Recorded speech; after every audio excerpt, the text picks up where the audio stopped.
dog wants to leave, but definitely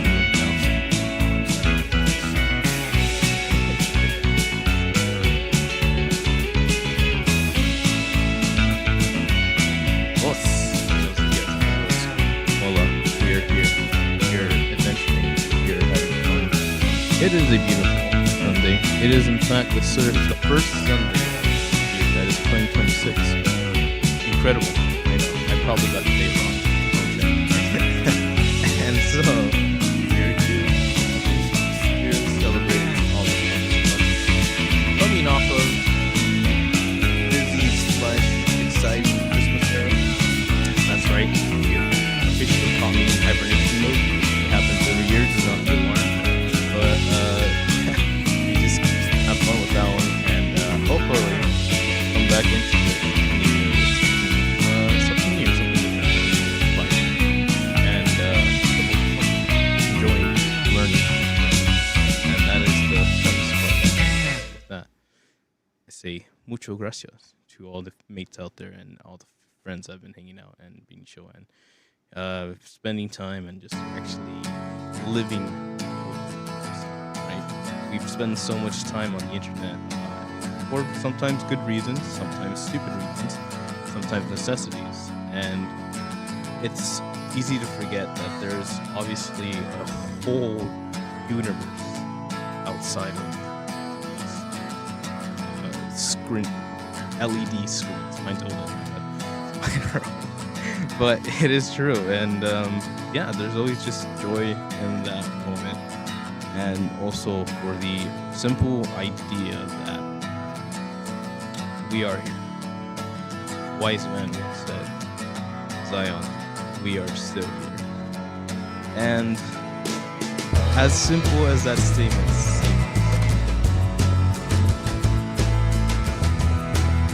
is the culture that we create that really defines us. Looking forward to seeing what the universe is responding to.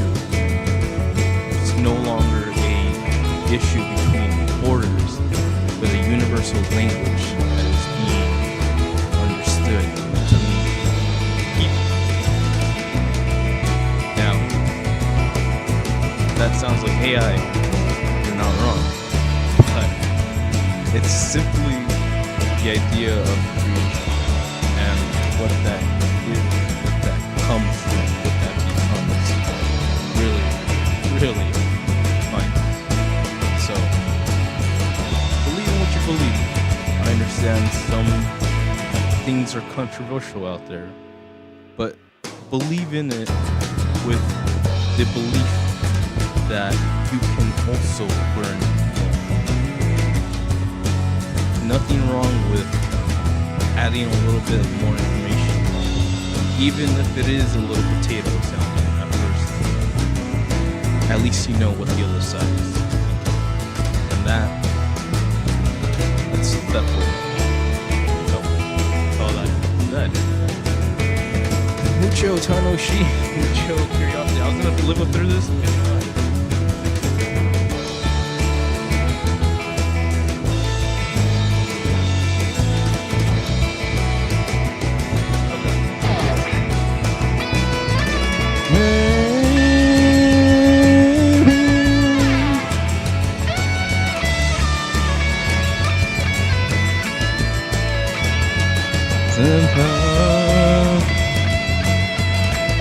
You're my wonder one.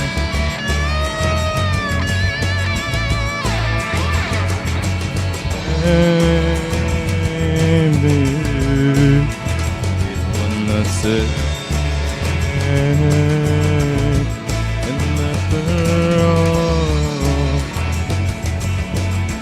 you're my wonder.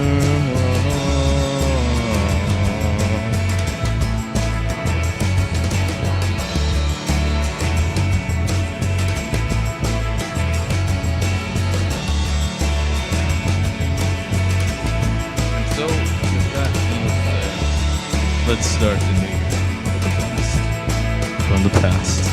Good Lord, my age is hitting me real quick. Yeah. I'm gonna play this the way I learned it. We're gonna figure out how that works for me in the future. So, because I'm old. Hip hip hip hip hip hip hip. When you're on a holiday, you can't find no words to say.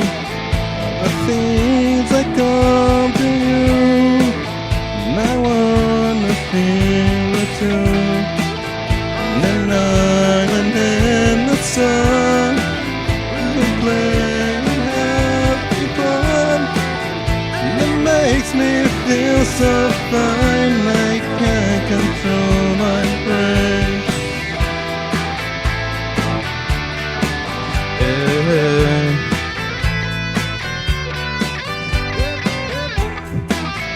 You're on a golden sea. You don't need no memory.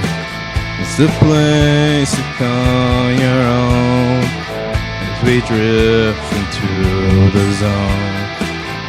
An island in the sun, we play and having fun, and it makes me feel so fine. I can't control it. Away together, we'll spend some time forever. We'll never feel bad anymore.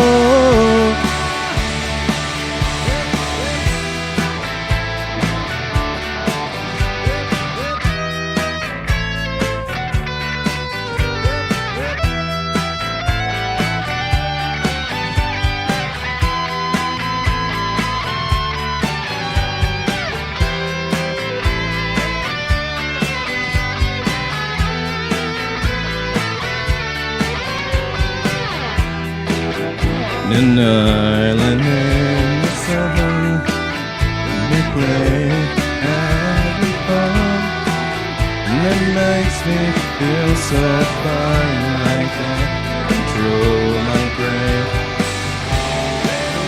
We'll play together, we'll spend some time forever.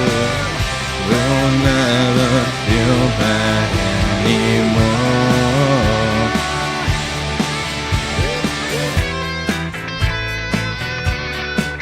We'll never feel anymore.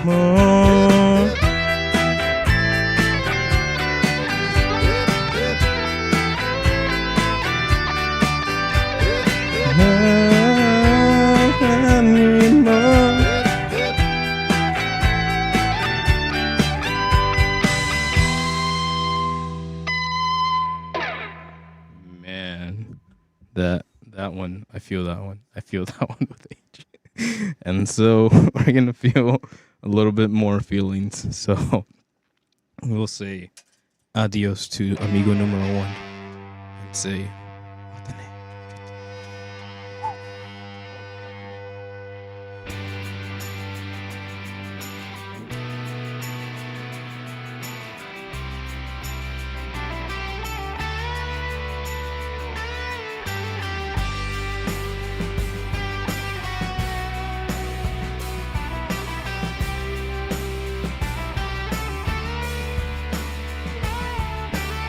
Yosh, amigos and amigos and amigas and the amigas. Prepare for Doomsday. It's happening. Doomsday, as the lovely friends in the universe are calling it, is the combination of Avengers and one Dune Part 3. Prepare for Doomsday, says Uyesli Yinpo over at IGN. As the hype train for Avengers picks up, the realization that Dune Part 3 shares the same release date as Marvel's Behemoth is spreading across social media. Shang-Chi star Simu Lee has come up with a perfect name for this double bill, Doomsday. At the time of the article's publication, Dennis Villeneuve's Dune Part 3 is still on track for release on December 18th, 2026, the same day as Avengers Doomsday. this heavyweight science fiction blockbuster clash will be a bonanza for theaters and cinema goers. You'd imagine. But can it prove to be 2026's versions of Barbenheimer, phenomenon of the summer of 2023? For now, damn, that was 2023. Guys, please stop. For now, it's all hype. Stephen Lee, who is set to reprise his role as Shang-Chi in Avengers Doomsday, took to Twitter to say, prepare for Doomsday. But will Doomsday actually come to pass? While Warner Bros. Still has Doom Part 3 set for December 18th, it perhaps would come as much as a surprise to see the company bring the film forward, even by a week or two, just to get out of the way of the actual Doomsday. As of now, though, a year from launch, we're set for a clash. We're still waiting for the debut trailer of Doom Part 3, which will see Shyamalan, Zendaya, Florence Pugh, Jason Momoa, Josh Brolin, Rebecca Ferguson, and Anya Taylor-Joy all reprise their roles from the Furious films. Meanwhile, we have our first teaser for Avengers Doomsday, which confirms the return of Chris Evans' Steve Rogers, apparently with a baby in tow. I did not know that. Leaked Thor-themed second trailer expected to hit theaters alongside Avatar: Fire and Ash later this week. This on Instagram, Russo Brothers, who directed both Avengers, Infinity War, and Endgame, issued a statement on Steve's return. Quote, the character changed our lives. The character that changed our lives. The story that brought us all here together. It was always going to come back to this. Alrighty, so we're getting prepared for a clash of titans, my dude. That's awesome. I don't know. I'm just gonna say it right here, right now. I believe Dune Part 3 has a solid chance of beating Avengers. And that is crazy. Maybe I might be wrong because of the worldwide box office sales and, you know, how certain people around the universe perceive superheroes.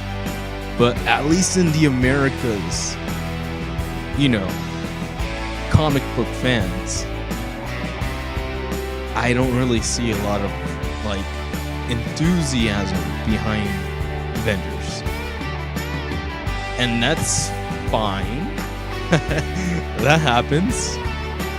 What I'm very curious to see is if Dune will be like the top in America, box office in America, for that at least opening weekend or at least the first month.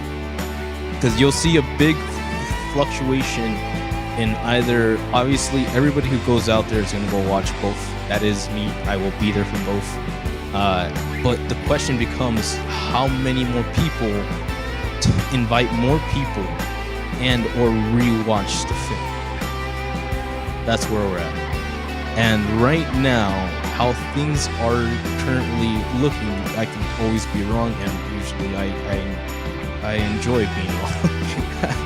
But the way things are looking, it could be that we might definitely have to see something like Dune.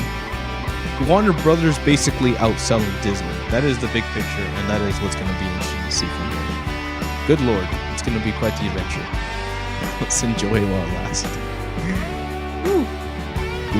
But regardless, Doomsday is coming, so prepare, be prepared, be prepared. Yes, legend, by the way. Because Demon Slayer Infinite Castle ranks as number 7 film worldwide in 2025. Let's talk about that worldwide number, baby. This is by Crystal Hodgins over Anime News and Work. According to the Box Office Mojo, the first Demon Slayer Kimetsu no Yaiba trilogy earned 700 million, basically, worldwide in 2020. 700 million, 500,000 worldwide. In 2025, making the 7th top grossing film worldwide in 2025. Demon Slayer Infinity Castle was the number 2 animated film in the US in 2025, ranking overall, and number 3 animated film worldwide in 2025. Okay, there you go. These are solid numbers, man. Other anime films that ranked the top films include these guys: Detective Conan, Chainsaw Man, of course. Whoa! Conan outbeat Chainsaw Reze Arc. Holy shizzles! And Jujutsu Kaisen at 71. Oof, these guys need to step it up. No, it's fine. Don't worry about it. Enjoy your life, my dude. They were all solid films. Obviously, one of them is a episode compilation, which actually did a solid job of filling me in on what's happening in the universe. Number two was a beautiful arc that really encapsulated the beauty of movies and what love comes from that. And of course, Detective Conan, a film that I have never even bothered looking into because it is just I like it. I like detective people investigating stuff. I just never found the time to Detective Conan. And if anybody out there wants to culture me, I love that. Thank you very much. But Man's Coho film is not the highest grossing film live action of all time. Ranked to 8 in global box office total. Additionally, Exit 8, live action film, Kentucky Freights, and free live horror game, Exit 8, Ivan Da Vinci, ranked at 76, global earnings of 39. This, My Daughter is a Zombie, is a live action Korean film, Yoon Ji Chung's live webtoon of the same name, ranked at 77, global earnings of, Yoon Chung Lee's, global earnings of 37 million. Exit 8, My Daughter is a Zombie also did not have screens in the US in 2025, that's what I was thinking. Because we're out, I'll be there. I'll freaking be there, man. I did see the poster for this, and I was curious, but real talk, time is limited in my universe, so I did not get to watch this. But I'm curious. Question. Lastly, K-pop Demon Hunters animated film ranked at 8, earning this much, despite it being debuting first on Netflix and having limited screenings in theaters, right? They technically have only had 2 screenings or screen windows since they launched, and like they're like Netflix, so they're like 1 day, 2 days screenings, which is crazy if you think about that. The highest grossing film of 25 was China's Neza, which is why I'm thinking about worldwide box office when it comes to our last story. Animated film followed by Zootopia 2 animated film and the live action Lilo and Stitch film. Sheesh. Entertainment news website Deadline reported on Friday that according to Wall Street analysis, global box office 25 estimated to be $33.5 billion, a 12% increase from 2024. Very nice. Deadline reported in Japan, in particular, the limited international markets like China, saw a 35 increase in over 2024 and 33 increase US dollars. Deadline also signed out as anime as a growing medium that is expanding globally and is understanding underserved audience, while also drawing new customers. This is a very strong word to use in marketing jargon, or at least when you're a board member talking to a CEO. That's a really strong word to use. So this is where we're at when it comes to the animeverse. And with it comes the idea of who's making it, who's funding it, who is quote unquote reaping the rewards, which is fine, right? But you also got to think what it took to make these things. Because Demon Slayer being number 2 anime film and number 18 overall in US is no small feat. But you also got to think about how much money went into making that freaking film. And obviously, when you go in the US rankings, 18 out of 26 was not US rankings. Yeah, this one. 18 out of 26, man. So whatever. So there's that gap there. And that's kind of like the effort, quote unquote. Or like the effort tax. But at the same time, it's like, dude, that is it sustainable? Is the question I'm asking. It's all good. We're in a period of profit / production / creativity / ingenuity. But is it sustainable? And we enjoy it while it's happening. Also, we are at a good peak moment for anime to be, let's see, converted into live action or be taken seriously in like theater sense, like the general theater sense. It seems fair. But now we're going into the industry, and that's pretty damn cool. I think we are at a good point. I wouldn't expect it to be, like high numbers, whether it be worldwide or US numbers, but definitely, if you think about how quote unquote underserved anime fans have been in the past, i.e., the 2000s eras, 2010s, when anime was still kind of taboo to talk about, quote unquote, out in the wild. But now you're looking at numbers like this for reasons. So there's that.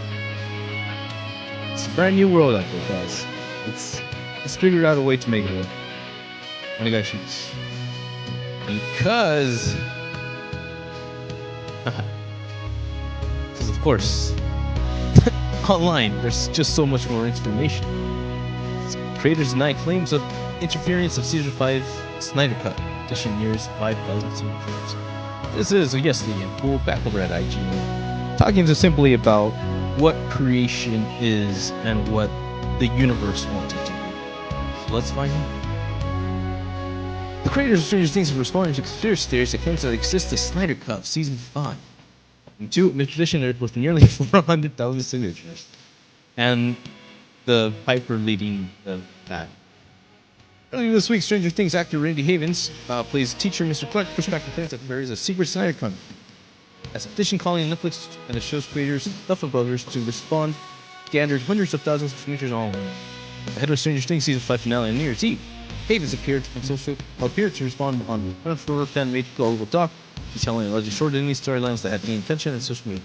Change.org petition that calls on Netflix to release alleged hunting footage has over still as many signatures, 378,000 signatures at the time of this article's publication. So for now. Most like comment and opinion comes from someone who seems convinced that footage was cut from Season 5 for various reasons. Quote, we have been waiting since 2022 for the last season. Quote, to be robbed of the scenes by Netflix, which could have really killed the show altogether, is absolutely unacceptable. And I speak on behalf of all fans that we have been betrayed for the show we love. Blackfins and Ruthless Victorians. We don't stand sit down and told it for nothing. We need to show the Duffy Brothers Netflix, especially Sean Levy. We want scenes which change everything. We want our show back. Fans have slammed the petition on the Google Doc that appears to have inspired it, while praising Havens for hitting back to media. And in a variety of interviews, Duffer Brothers insisted that Google Doc is obviously not a real thing. Affirmed no scenes were cut from Season 5 and denied accusations with interference from Netflix. Quote, everything's just the same cut scene entire seasons. Duff glossed up and said, people mad at it. Quote, the show has just grown so massive. Online, there's just so much information. There's tons of it. We would be here for hours trying to bat down the stuff that was not true. But at the end of the day, hopefully it works, speaks for itself. And it's a show that Ross and I wanted to make. Netflix and was and always has been incredible. I mean, there's no experience of direction at all from them on us. They really trust us, and that's been true since Season 1. It's only changed and the show decides the audience have grown.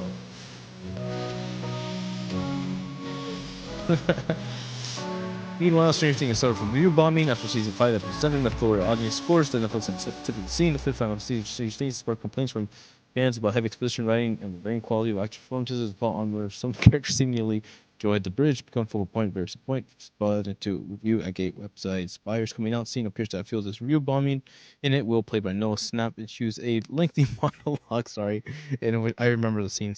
I saw it online. People told me about it. And well, the pop culture told me about it. Let's put it that way. In which he tells a gathering of characters that he, quote, doesn't like girls. And that's right. Yeah, that line. Yeah. The scene which takes place as supervillain Vecna applies attention touches to his master plan for world domination, ends with an emotional Will confronted by his friends. Duffer Brothers were asked about the review bombing in a variety interview and explaining Will's coming out scene shouldn't have come as a surprise. Quote, coming out scene was something we've been building now for 9 years now. Duffer said, quote, this really was an important scene for us, and a really important scene for me. Not just from a thematic point, but from a point of view, but also from a point of view. The show has always been about our characters overcoming evil, and in order to come this evil, Vecna in so many ways represents all the dark thoughts of evil society. And for all the characters to overcome that, it really becomes about embracing themselves and also embracing one another and coming together. That is the plot to it by one Stephen King. So I see. Matt Duffer called the scene the final step in Will's journey continued, and Will is, in so many ways, the key to defeating Vecna. Volume 1 is really about self-acceptance, right? I mean, that's sort of step 1. And step 2 is is talking to Robin, something that he wants to do. He's trying to figure out how to come out. He knows that he will need to do that, and that's the final step for him. He finds courage to be able to do it, and it's really the ultimate fuck you to them. That was the intention. As for the review bombing campaign, Matt Duffer said the creators were not prepared for it, because it is, as Ross said, something we've been building for a real long time. I always say Ross and I are many things, but subtle is not one of those things. Matt revealed that he's been texting with no scar after coming out scene and aired, and he's in a really good place. Very proud of the scene, very proud of this scene. More Stranger Things too. So let's unbuckle this for a second. We have people that feel like they have been robbed out of a story.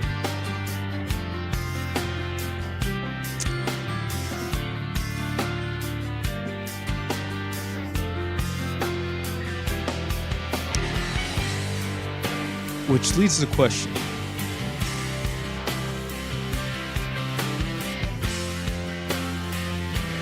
Who's paying for this? Huh.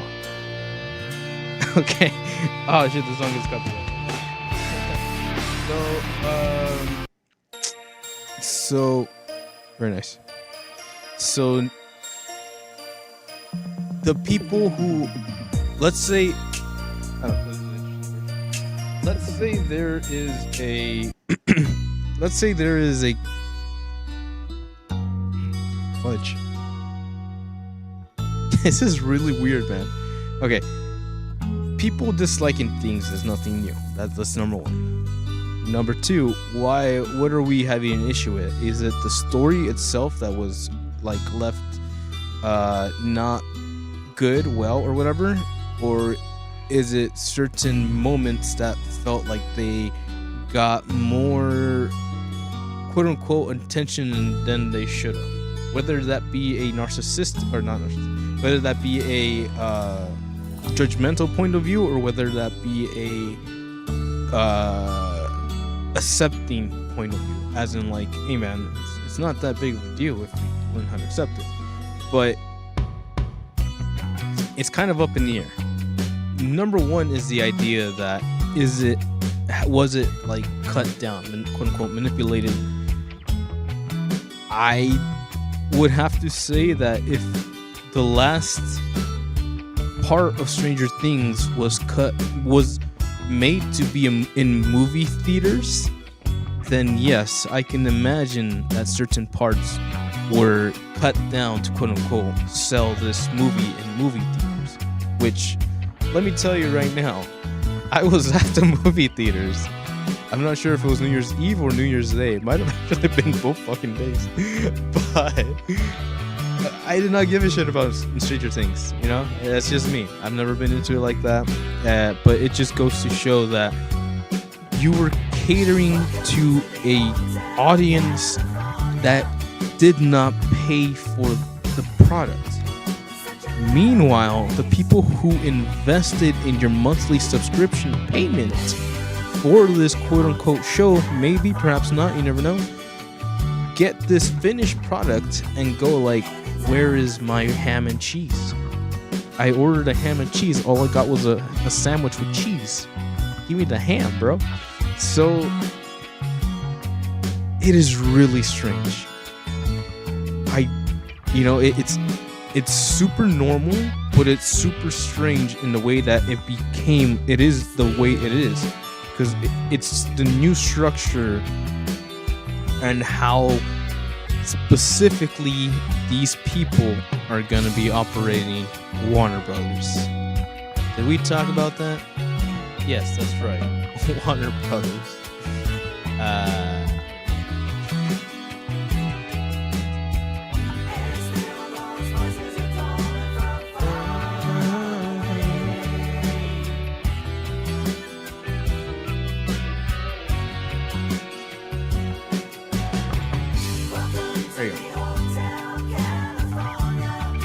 There we go.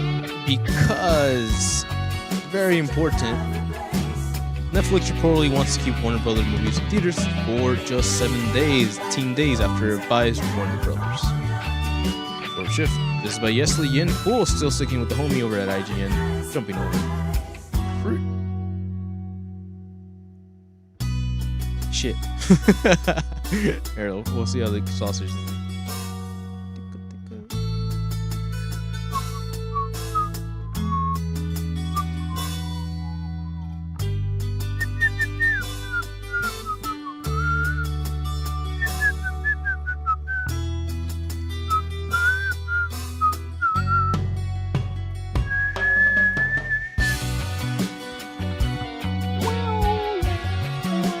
Netflix reportedly wants to keep movies in theaters 17 days after it buys Warner Brothers. It reports from Deadline Stranger Things Season 5 season finale, which made 25 million in theaters after it... Damn, shit, that's actually good information. Theaters after it released at the same time theatrically as it did on Netflix. Hollywood was said to be worried about what the streamer considers to be industry standard windows before movies are made available on this platform. And then the bombshell. Sources have told Deadline that Netflix has been proponents of a 17-day window which would steamroll the theatrical business, while circuits such as AMC believe the line needs to be held around 45 days. That's not even half of that. Yeah.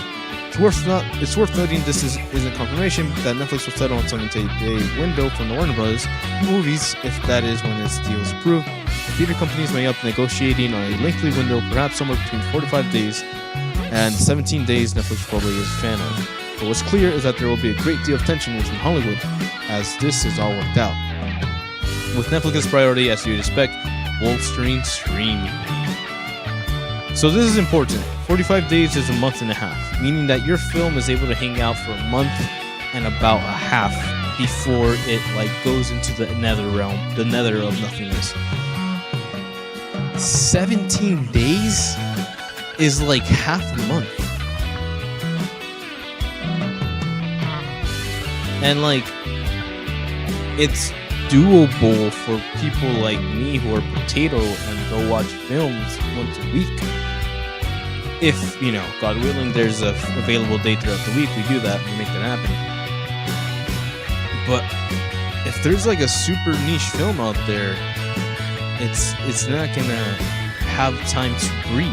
It's not gonna have time to be oh shoot, this is good, go watch it. That's strange.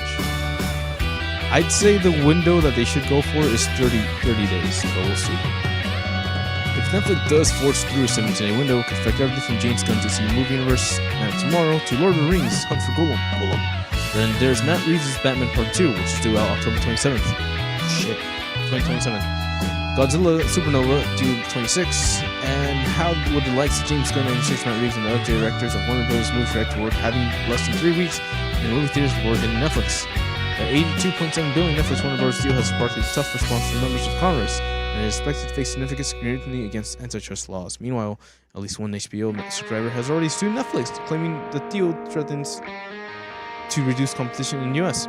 Subscription video on demand market, Warner Bros. Own streaming platform HBO Max includes everything from Game of Thrones to James Gunn's DC Universe, and its content is expected to be added to Netflix if and when the deal goes through. After its announcement, Netflix sent subscribers an email of reassurance amid concerns for potential price rises. The email reviewed by IGN promised subscribers that nothing was going to change today, and confirmed that the HBO Max and Netflix will continue to operate separately until the deal closes. It did not rule out future price rises, but did promise that the current membership plans would remain in place at least until the deal goes through. As for when that will be, Netflix said it would expect to close the transaction in 12 to 18 months. So at the earliest, December 2026, but it could also be as late. Investor called attended at GN. I think we read this. Deals pro-consumer innovation. I think we read this. As part of the same call, theaters for now, though expected to have to short. When and which one. We've released about 30 films this year with all of them. Pushbacks.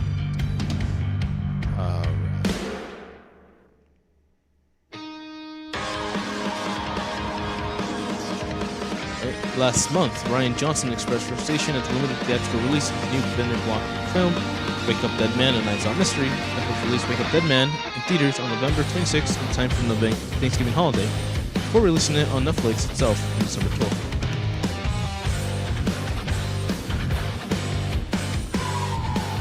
That is what I like to feel.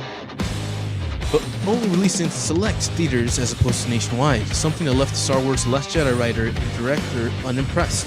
Meanwhile, Avatar director James Cameron said Netflix buying Warner Bros. Would be a, quote, disaster.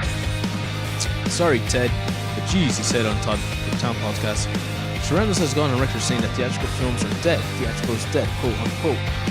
Quote.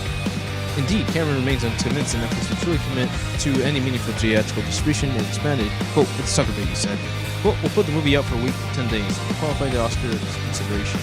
See, I think that's fundamentally rotten to the core. Oh, okay. A movie should be made as a movie for theatrical, and the Academy Awards mean nothing to me if they don't mean theatrical. They've been they've been co-opted, and I think it's horrific. That said, Cameron's in post Netflix playing the game.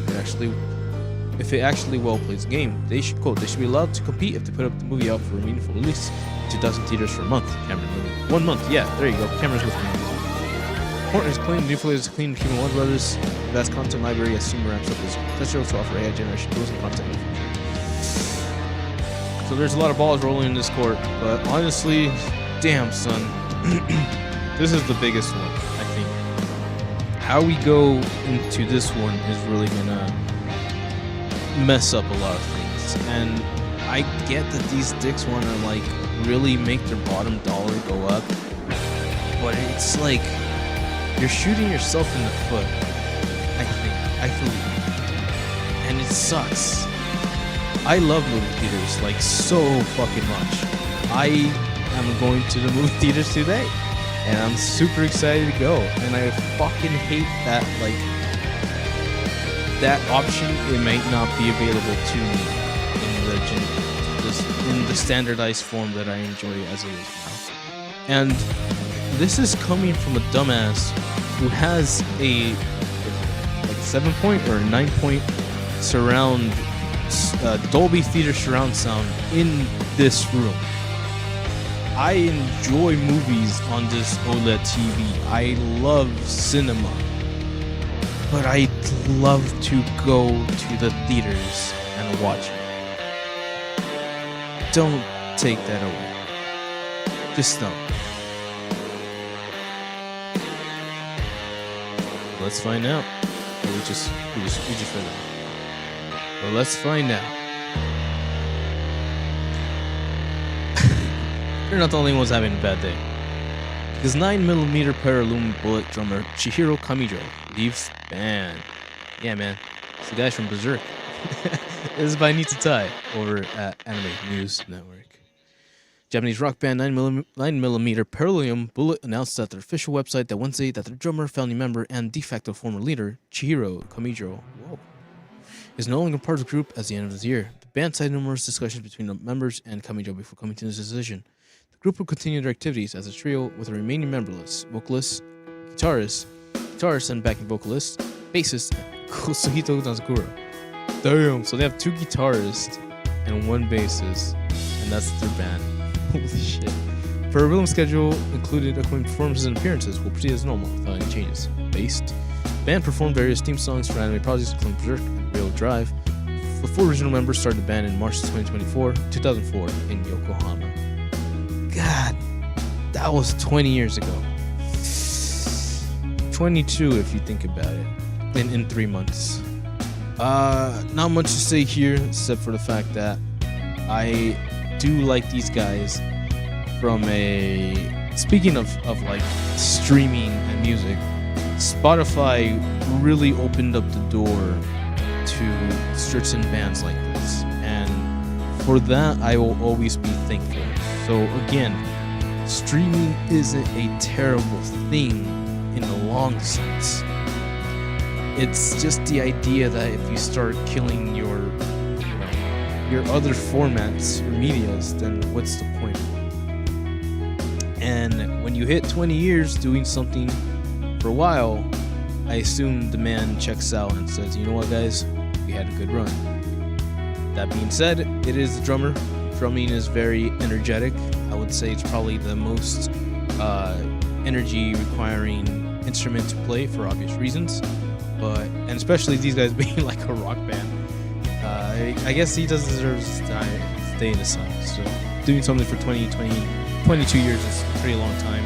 Nothing to sneeze at there, and respect the guys. Seems like everybody decided that this was the way to go, and if it's all like hunky-dory and peaceful immense, and hey, beautiful. Strummers everywhere.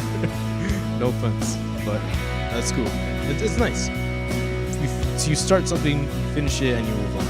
I always think about like Panic at the Disco and how the Brandon Fraser guy or whatever, Flowers, he essentially bought out the rights from all the other band members. So now essentially that guy is Panic at the Disco. So that's the other way to go about this. If you really, really, really wanted to, you know, take that name with it. So hey, Godspeed to all the artists, to all the creators, to all the lovers, to all the dreamers. Lovers, the dreamers, and me. So, moving on. Konami! Remember Konami? Konami is turning Silent Hill into an annual franchise. Great. This is by Zack Swain over at Kotaku. After getting popular, it's back on track. If you really like the recent Silent Hill 2 remake, and this year's Silent Hill F, and are still craving for more hot, foggy survival horror, well, I've got good news for you. Konami has no plans to slow down and wants to release at least one game a year moving forward. Nothing bad ever happens when the franchise becomes annual, right? Damn, I love this guy. I love this guy. Damn it, Zach. You're the best. Soldier, first class. Got you. In a recent interview with Famitsu, as translated by Gematsu, so Silent Hill series producer Motoi Okamoto talked about the franchise's current state and claimed that after releasing two critical acclaimed best-selling Silent Hill games in the last 2 years, the franchise is, quote, out on track. It sounds like we'll be returning to the foggy streets of Silent Hill about 1 year, assuming everything goes planned. Quote, including both announced and unannounced Silent Hill games, we're aiming for the release pace for about one title per year. Once it's Famitsu, and it's an end of the year issue. Quote, I'm not sure how much of that we'll be able to realize, but I'll continue to do my best to produce the Silent Hill series. Ideally, we'd like to keep the excitement around for Silent Hill series going at all times. We're working hard to share new updates, so I'd appreciate it if you could wait just a little longer. End quote. Before the excellent Silent Hill 2 remake in October 2024, the survival horror franchise has fallen to disrepair.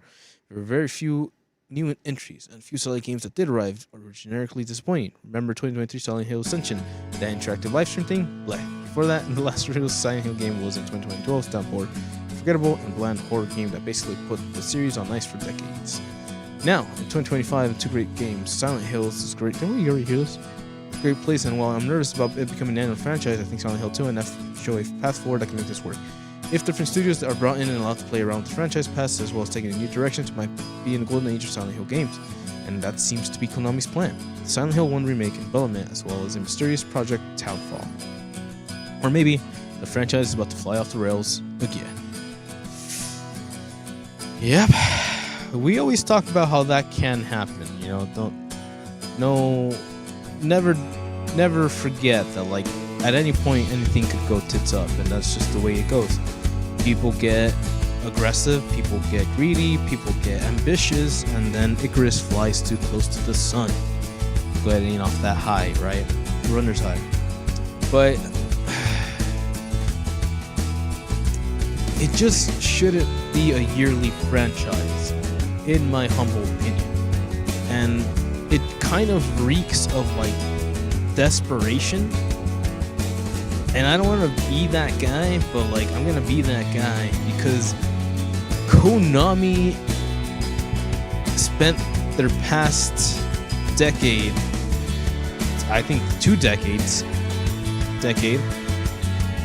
essentially selling out. Pachinko machines, you know, Umineko had pachinko machines too, but at least, you know, they had reasons. Ryusuke was just trying to make a buck, you know. Konami was so desperate and so, like, greedy that they're like, you know what, fuck the video game space, we're just gonna make money off of pachinko. And they did that. And of course, there's the whole situation with Hideo Kojima. Obviously, as much as I don't, quote-unquote, respect the guy, it's still kind of shitty to be cooped up as a prisoner by your own company. And maybe the reason I have, like, issues with Kojima is because after that moment, or even before the moment, but, like, after that specific moment, things were never the same in his brain. And now we have Death Stranding. So it's it's a lot of history that comes with the company, which obviously more people are in, different people, different CEOs, different company managers. But the idea still comes from like, oh, if we did this once, we could do it again. I.e., the president, Silent Hill. So, seeing how Call of Duty hit the fan, seeing how Battlefront is getting ambitious, seeing how Silent Hills 2's remakes really lit up a fire within Konami, I can only hope, as a honest human being, that these games have heart behind them. Silent Hill F was interesting because it had Ryosuke, unironically, freaking Konami and Ryosuke 7 met up at the pachinko bar, and they're like, hey man, let's make a game. And so beautiful things can happen in the pachinko machines, but at the same time, you can get lost in the sauce of playing pachinko and you lose all your money. So this gamble with Silent Hill, I can only hope that it is the first steps into opening up avenues to do more properties. Because all I need, and I'll shut the hell up after that, is my Castlevania remake. That's good, damn it. It's a good Castlevania remake. And then I'll stop talking. It's all good. It's all good. I get it. Trying to build it from scratch. I get it. Let's get there. お願いします。はい、ありがとう。でも, do people still have the appetite? I was supposed to move this back to the movie section. Because movies, we're talking about how things get lost in the sauce, talking about how people move on, talking about how culture is this ever fluctuating relationship with interest, both financial and mental. So, question from the man himself. Do people still have the appetite? Titanic star Leonardo DiCaprio wonders whether cinema going will become niche. Singing Chip by Yesley Yin Pool. Talking about the important stuff today, my friend. Thank you. The future of cinema going is a top of mind as of 2026 kicks off, with Netflix buying Warner Brothers for $72 billion. All I do. Okay, go. Sorry, I thought there was going to be a voiceover. I was like, crap, I might have to skip this. $72 billion reportedly interested in a 17-day window theatrical release before they hit the streaming platform. Meanwhile, box office revenue is struggling even with Marvel movies previously guaranteed hits, having trouble getting fans into theaters. Quick question right now is, are we witnessing the beginning of the end of going to cinema? Question mark. Hollywood legend Leonardo DiCaprio has expressed concern about future cinema going, wondering whether it will become a niche pursuit. That's noise. A niche pursuit in interview. Sunday Times, the Titanic Inception, and Wolf of Wall Street star wonders whether people still have the appetite for theaters. If not, whether they might become silos like jazz bars. Damn. Stuck with the way you were property. Remembering all the times you fought with me. I'm surprised it got so. Things aren't the way they were before. You wouldn't even recognize me anymore. Not that you knew me back then, but it all comes back to me in the end. Kept everything inside, and even though I tried, it all fell apart. What it meant to me would eventually be a memory of a time I tried so hard. Demo. It's changing at lightning speed, DiCaprio said. Quote, we're looking at a huge transition. First documentaries disappear for minutes. Now dramas only get finite time and people wait to see on streamers. I don't know. Then, do people still have the appetite? Although cinemas become silos like jazz bars. While expressing his concern, I can't fucking talk anymore. DiCaprio, the rap got me. DiCaprio said he hoped, quote, real visionaries continue to make unique movies that are seen in theaters, but that remains to be seen, end quote. DiCaprio, who started in 2025, is critically acclaimed one battle after another, isn't alone in worrying for the future of cinema going, but some have gone even further. Last year, Netflix CEO Ted Sarandos said theatrical experience is, quote, an outmoded idea for most people. Claimed Netflix is, quote, saving Hollywood. Get the fuck out of here. One battle after another in a theatrical run, making $205 million globally. According to Variety, Warner Bros. Needed it to make roughly $300 million to break even on the film, which means that it's looking at $100 million loss, give or take. And while James Cameron's Avatar Fire and Ash has crossed the $1 billion mark at the global box office, it's not going to get anywhere near the money the previous two Avatar movies made in theaters. In the run up to Fire and Ash's release, Cameron admitted he was feeling nervous about the film's box office performance and expressed concern about the, quote, forces working against theatrical releases in 2025. Speaking on town, Cameron said that there's potential for sequelitis. He added, people tend to dismiss sequels unless it's the third Lord of the Rings film. And if he wants to see what happens to everybody, which is, in my mind, this is. This is the culmination of a story arc that many may not know how to publicly see it, and there's a 1-2 punch of streaming and COVID, which means fewer people are going to the movies. 75% of the numbers in 2019, Cameron suggested. 75% of the number in 2019. Damn! As Cameron suggested. In the same interview, Cameron said Netflix buying Warner Brothers would be a disaster. Sheesh. Mama, life had just begun, but now I've gone and thrown it all away. Mama, oh, didn't mean to make you cry. If I'm not back again this time tomorrow, carry on, carry on. Nothing really matters. Ayo.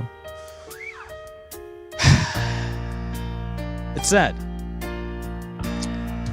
I'd like to say that I was in the movie theaters before this all went down. I.e. that my AMC Stubs Pass member was bought in 2017, meaning that I still was able to experience movie going as its purest form, and now I've been experiencing movie going as its very niche form, meaning that I can essentially walk into any film at any point knowing what seats are available to just sit at, and that's great. I'm still paying my monthly subscription. I don't see an issue with that.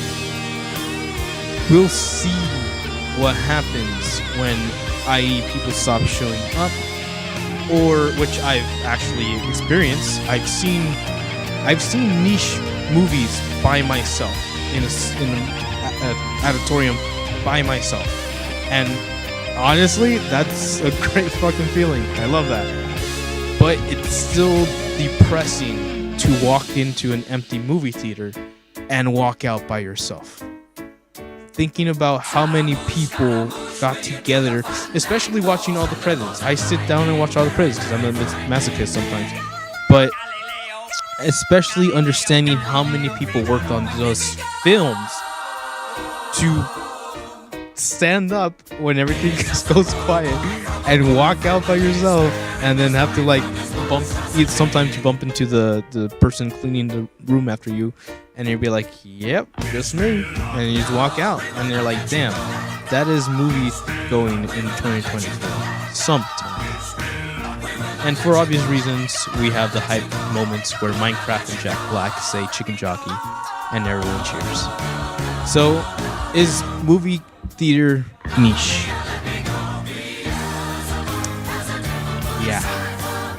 Yeah, kind of is. Especially if we're looking at a 75% drop from 2019. That is abysmal, but also we gotta think about Avengers Endgame freaking dominating the box office and changing our lives for the worse or better. But man, it's still tough to see. It's still hard to kind of like see this thing slip away, and it's not my first time seeing things happen like this, so it's all up in the air.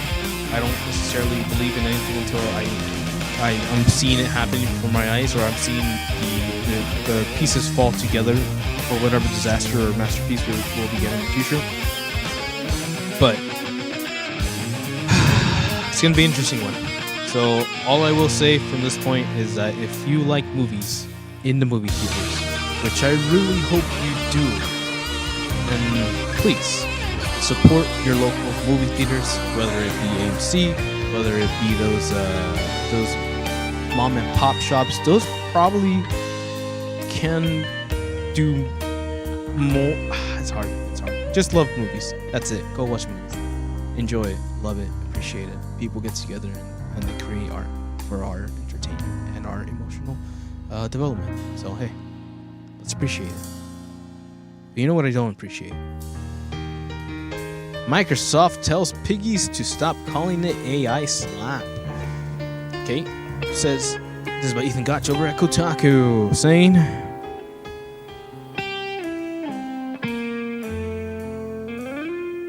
"Any way the wind blows."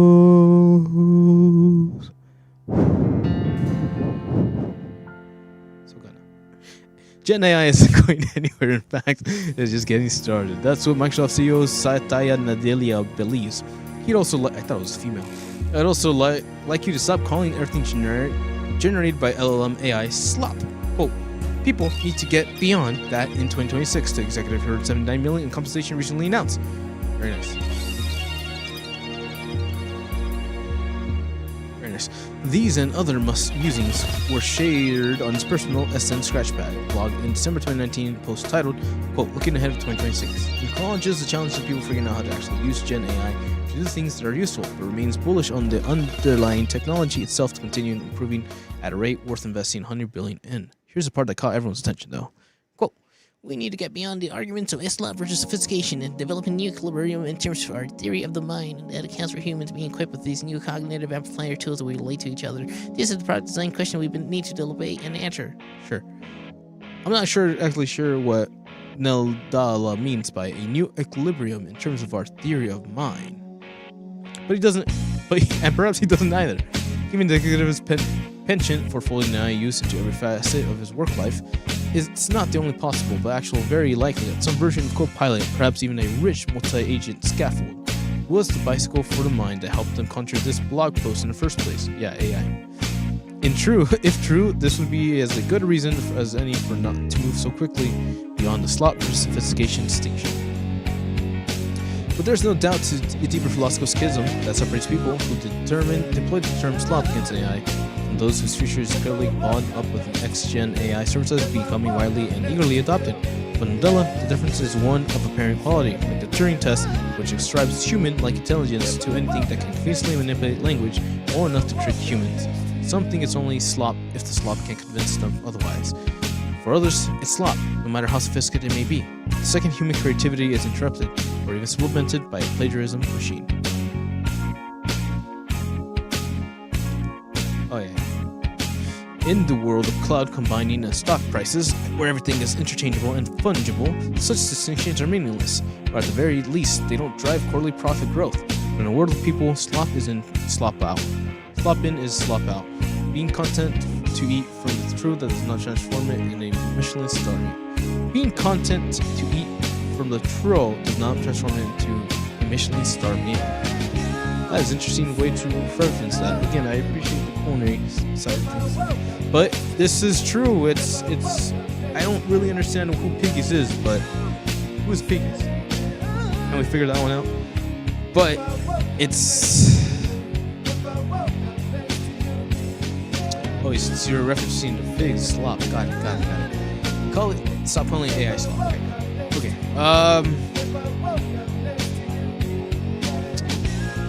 The more that we delete human critical thinking in exchange for a algorithmic logic processing unit is the action of transmuting slop.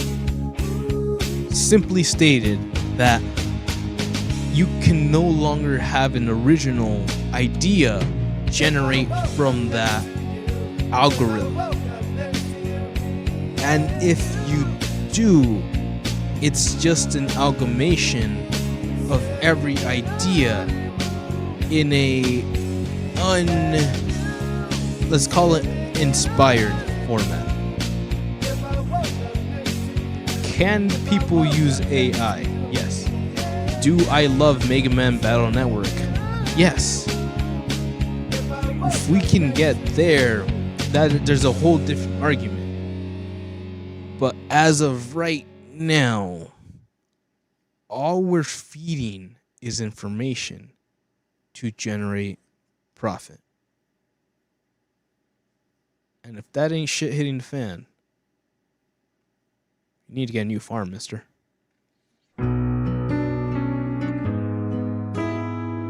Let's go. So there's that. But let's look at other nefarious terms of AI. Because how Trump's culture of corruption allows a bot, strong claim, I respect it, bot to make $23,000 betting on video games. Bots are gambling on the games like Dota and League of Legends via Polymart. I saw this coming. This is by John Walker over at Kotaku. When the U.S. Speaking of pachinko machines, when the U.S. gambling laws loosened in 2018, in many various ways it would destroy people's lives, were widely predicted. It wasn't hard to guess. You just had to look at every other country where it was allowed, not least the UK. Perhaps few would have bet on this resulting in a situation 7 years later where bots were making small fortunes betting on online video games. One such bot, named Timu, has made $23,000 in just 5 months of gambling via Polymart on games like Counter-Strike, Dota 2, and League of Legends. Bot made $900, up to $208K in 3 months in Polymart. One of the most talked about bots in Polymart right now farmed $208 pure profit in a quarter. Focused exclusively on esports, mainly LOL and Dota. Bot monitors live game, parses stream and official data faster than market. Yeah, archive.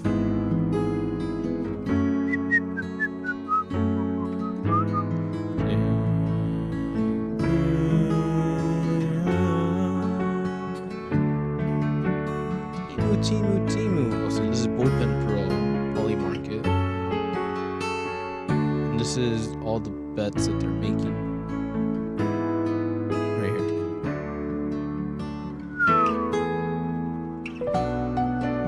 here. Yep. So, listen. It's all there.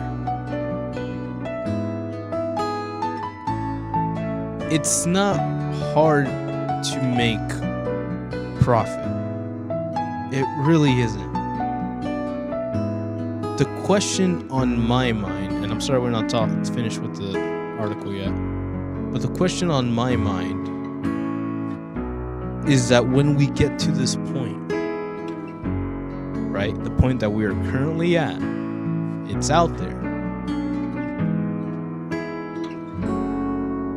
Where do we find the value? These are all just numbers. They're fun numbers. The human brain likes to see green and up. Green means go, red means stop. But this isn't a human being that needs these numbers to survive, technically speaking.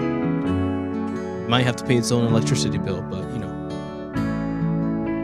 So, where do we find the value in this new universe?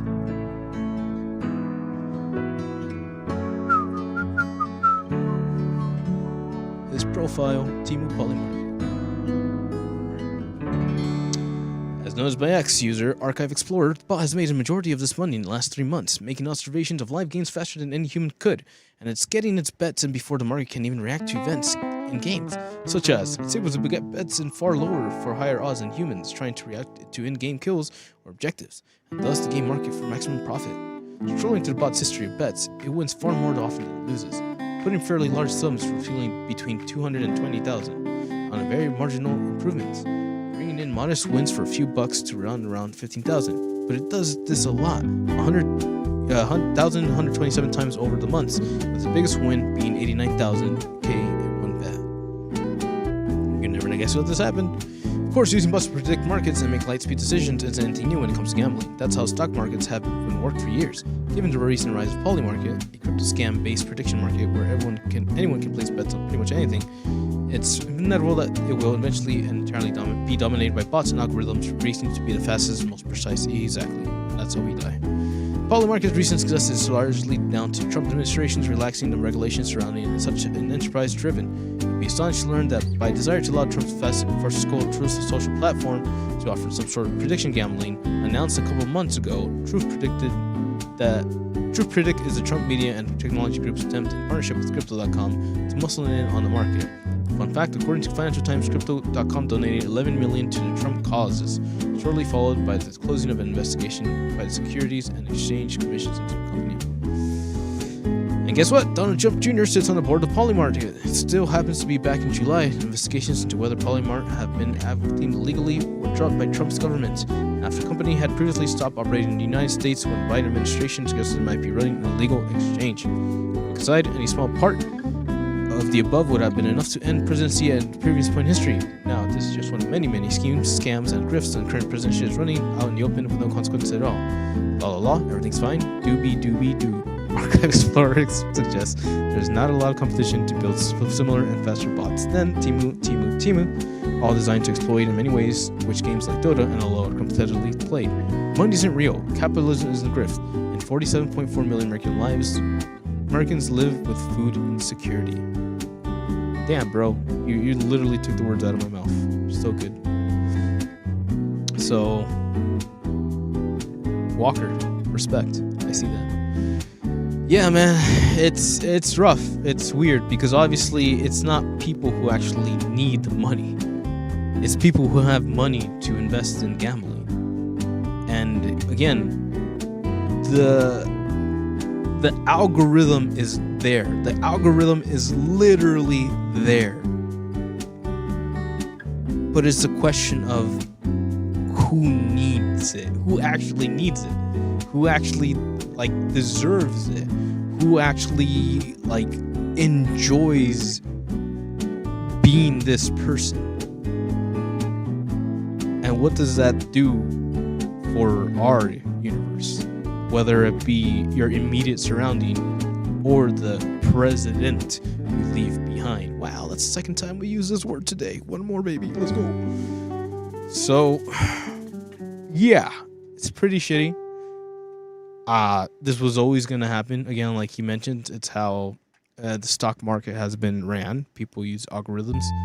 And now that there's betting, people v people, PvP players, in 1v1 matches, Fortnite matches, it's getting better. Now people are cheating. People are cheating using the software that they don't even understand. And unironically, they're making every single fucking AI that much better at wiping us out. How? They're fucking learning how to play Dota, League of Legends, strategic. Son of a fucking bitch, we're so fucked. Anyway, sorry, moving on. Skynet is not joking around. Just real talk. Just fuck. You guys need to have a fucking better head. Whatever. Because Fire and Ash becomes third film in franchise surprise, $1 billion globally, but will it match Avatar 1 and 2 in office? I don't think so. Talked about Homie today. Okay, sorry. At that point, Cameron admitted he was absolutely ready to walk away from Avatar flops. I've been an Avatar for 20 years, he said, actually 30 years because I wrote in 95, but I wasn't continuously for the first 10 years. Yeah, where it sounds cool, but what happened to story threads? There's one thread, I'll write a book. We read it. Disney has yet to comment on prospects of 4 and 5, but announced Fire and Ash's $1 billion milestone tonight. The company called the figure another monumental achievement for Cameron's groundbreaking franchise and underscored its parallel connection to the audiences worldwide. Fire and Ash has demonstrated in franchise signature theatrical staying power, building its global through sustained performance driven by premium format demand and extended international play. Disney continued hallmarks that have defined the Avatar phenomenon since 2009. Phenomenon is what Disney is calling it. Sheesh. So we'll see, man. Here we have a guy who spent kind of his life making a picture, a vision, and yeah, he did it. He made it. He's happy about it. He still has story in him. Like, he doesn't want to let it go. Hence the open-ended with that one guy. Since him wanting to write a book. hence the kids kind of growing up. I see what he's going for, and I believe that he understands that he's already laid down all the work to kind of let it happen. But yeah, I mean, this guy has gone through a lot. He's literally like one of the godfathers of sci-fi, if not the godfather of sci-fi. But to see him still really have inspiration and or like a passion to create something different, something new, even if it is a sequel, still trying to freshen it up and add a new twist to it. And in a way, that's kind of what Star Wars was, right? Like a unique take on something unique, sci-fi, technological, pushing boundaries. And if the guy says he's happy doing it, then he's happy doing it. But if he wants to make episodes 5, 6, and 4, 5, and 6, then you never know.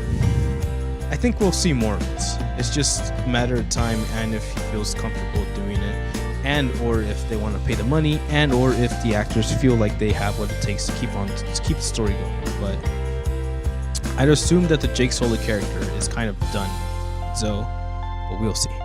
So hey, looking forward to that one. You know what else we lost?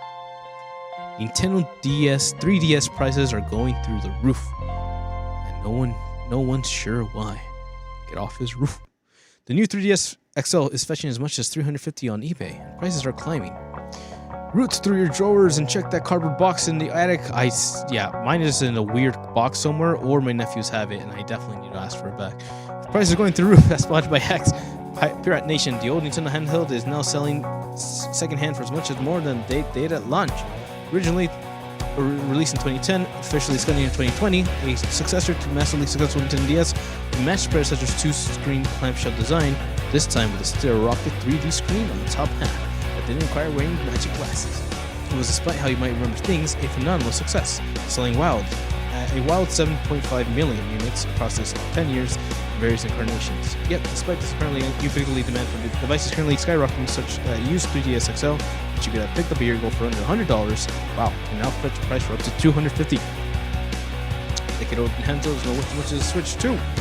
So while it was $350 used, prices are climbing, given the largest 3DS XL cost $200 on launch on release, which itself was $50 cheaper than the original 3DS at launch.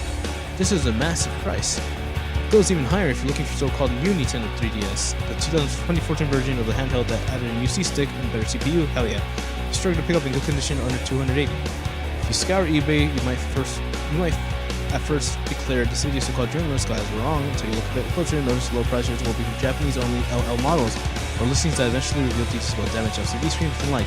It's not clearly what drivers' new interest, but there hasn't been a significant jump in piracy techniques since custom firmware suspended the need for flashcards for years back. Still, the 3DS remains an amazing game device.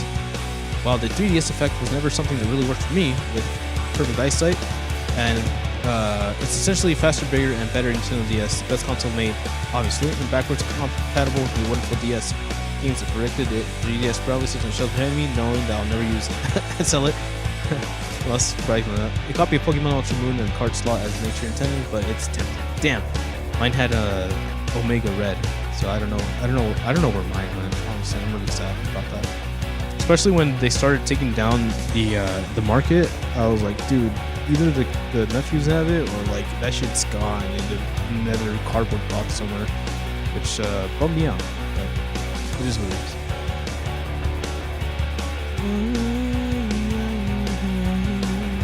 So if this is selling out, I'd have to assume that the Nintendo Switch buyers are like, no man. The Nintendo Switch the Nintendo apologizers, Nintendo fanboys, are to be like, man, I miss my Nintendo, it's been so long. And they are now looking at the retro 3DS models, which kind of either stick it to the man, i.e. Nintendo, or it is the modders that are being like, nah, we're about to blow this shit up, which exciting in both terms because you're seeing a shift in the market.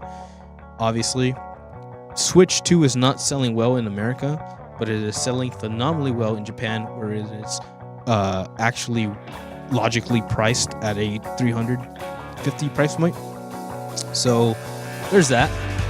We'll have to see what these guys are up to, but it's really strange. Definitely, Nintendo has dropped the ball. I've already talked about how Saudi Arabia is heavily invested in their shares at this point, meaning that they profit, meaning that they have actual say in what goes down in their tactics, and that right there scares me. That right there bothers me a bit. So, keeping that in mind, understand things are completely different now. And it seems that the people have noticed, the fans have noticed, and they are running back to the original, something comfortable, something called Nintendo 3DS. So hey, you got yours. Boot them up if you have them. Definitely, I'm gonna try to see if I'm gonna ask my kids if they have the 3DS lying around, but we'll see. Wish us luck. Yeah. Moving on, because luck be a lady tonight. Because physical copies are largely forgotten, Star Wars racing games are selling for hundreds on eBay. Following reports that the title allows you to jailbreak PS5s. That's not the only thing being sold up the ass. Because Tom Phillips says, over at IGN says, physical copies of Star Wars Racer Revenge are suddenly selling for over $300. You could buy a 3DS with that. As WordPress, an exploit in the game can be used to jailbreak PlayStation 5 consoles. Recently completed eBay listings for the PS4 re-release of Star Wars Racer Revenge shows multiple copies selling for $300 or more. Just for the copy.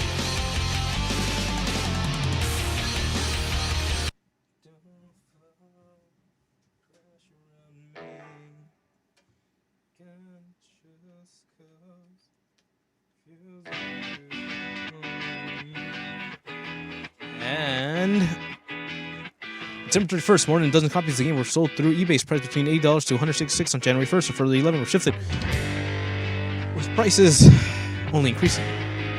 Prices range between $180 and $364, and now dozens more copies have been listed for sale, with prices currently around the $300 to $400 mark or even higher.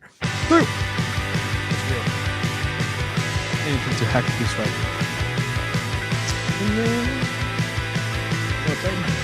Let's see.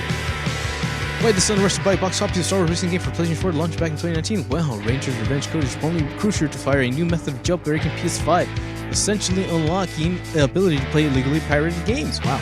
When the game's physical disc is present. Oh, that's what it does. Of course, this doesn't say that every copy sold or up to sale on eBay will be bought and sold, so who's definitely going to do this? Steve, the retail site Resale Calendar, has issued an alert to anyone with a copy or who might know local own game shops that might have one, advising them that they're suddenly seeing on the game that's just shut up and see the value. Yep. Limited run. Originally launched for PlayStation 2 in 2002, Star Wars Racer Revenge was re-released by limited run games with the PS4 current run believed to be around 8,500 copies. Prior to the past week, copies were sold on eBay for around $20 each. News comes just weeks after the announcement of all new Star Wars racing game, Star Wars Galactic Racer, that's being made by some of the former developers behind Need for Speed and Burnout. Announced at the Game Awards 2005, arrived later in 2026 for PC. Very nice. That is crazy. Hilariously crazy. It also opens a lot in terms of like what game publishers are actually capable of that I wasn't really aware of. But limited run games is essentially like a very niche retro game publisher. So they get old school games and they download them and they slap them on physical copies, and that is what this is right here. It's only the physical edition that works for obvious reasons. You can't download the digital version and get the same bug. But what they're doing here essentially is they're putting in this game, pulling it out, and then I guess they're able to put in burned discs that hold games that are torrented, and you're able to actually play the game after you brought it past the boot screen because of this screen. If that sounds familiar and complicated, that is because this has been a thing since the PS1. The PS1, you're able to boot up any game, pull it out after boot up screen, install a burnt RAM CD and with Final Fantasy VII, and you would be able to play that through. I am pretty old. Shit. So, interesting to me that this is what happens in 2025/2026. And again, The only way this actually works is that if you use the PS4 copy on a PS5, therefore booting up the PS4 backwards compatibility, which means that you can put in any data disk. So any PS4 game you can technically torrent and then put inside the system. Interesting. Very interesting. Now, I wouldn't do that because, like, PS5 graphics, but I get what's going on behind that. It's really interesting. And then the hilarious part of everything here is that it's a literal limited run game at 80,500 copies. So this thing is like rare beyond rare, and then now it has like this ultimate reason as to why people want it. That is awesome. That is like a literal Easter egg. Jeez, that is awesome. And crazy how life works sometimes, doesn't it? So let's look into something crazier. Like Deus Ex lead actor says, quote, "People in charge are psychopaths. So wait for the new game continues." This is by Tom Phillips over at IGN. Lead actor Elias Tofex has branded franchise owners as psychopaths as the wait continues for a new entry in dormant stealth action series. In a post on X, Tofex laid out his work schedule for 2026, which is set including Bungie's upcoming shooter Marathon and 3 unannounced projects. Of course, the tease prompted Deus Ex fans suggested that at least 2 of these mystery projects is a long way to new Deus Ex sequel, something Tofex was quick to shut down. Quote, "No, Deus Ex, because the people in charge are psychopaths." Tofex wrote.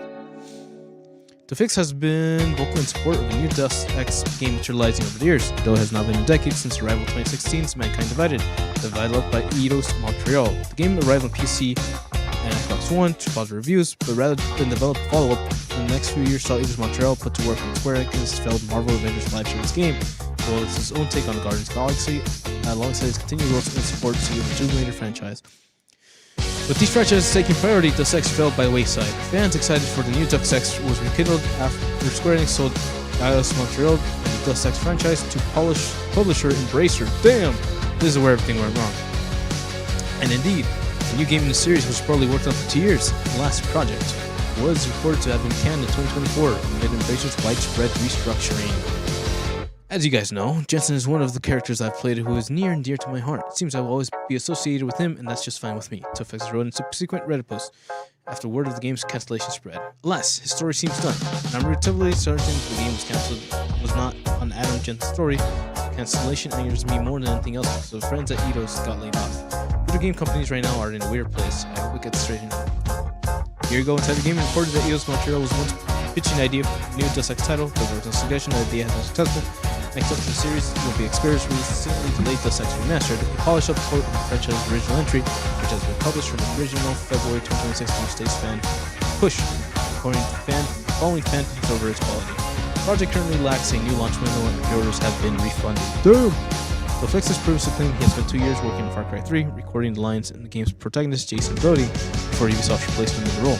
Voice actor claimed the reason was for the switch was his work as a Deus Ex protagonist. His voice had become too popular and recognized. That sucks. Suffering from success, man. So that's the thing. That happens. I'm sorry to hear that, sir. Damn. Yeah. Let's just move on with that one. Yeah, I mean, the biggest takeaway from here is reminding that fucking Embracer group exists. That right there is the biggest like red flag. For a good second, I completely forgot Saudi Arabia like grouped up a shitload of money, oil money, blood oil money, and decided to buy out a shitload of game developers. And that actually happened. And they are currently still holding on to them. And then Saudi Arabia decides to pull out of the deal. So now we're stuck with this bullshit. So, no, I don't think it's coming out. Crazy Group, in my book, is like is like a worse company than EA, and I don't know, man. When I say the game development has changed and it's not a good change, I'm looking at fucking Embracer. I'm looking at how them and Activision and Microsoft and even Sony, when they got all fucking dick hard with the live service games, changed when certain things happen. And right now, I'm obviously not feeling great about these type of games. So, bummer to everybody who likes Deus Ex. I have no idea what Deus Ex is in terms of like gameplay and shit. I know of it, I just don't get into it. But man, it still sucks to know that things can happen and people suck. Cause money. Well, let's talk about how people suck. He's running a Ponzi scheme. Logan Paul talks about Pokemon cards like he's running a Ponzi scheme. This is by Ethan Gotch. Right, what's up? Value of collectibles. Look at this dumbass. Will Cyberpunk 2 be a PlayStation 7 game? Is Monster Hunter's Wily reading? It's one of those.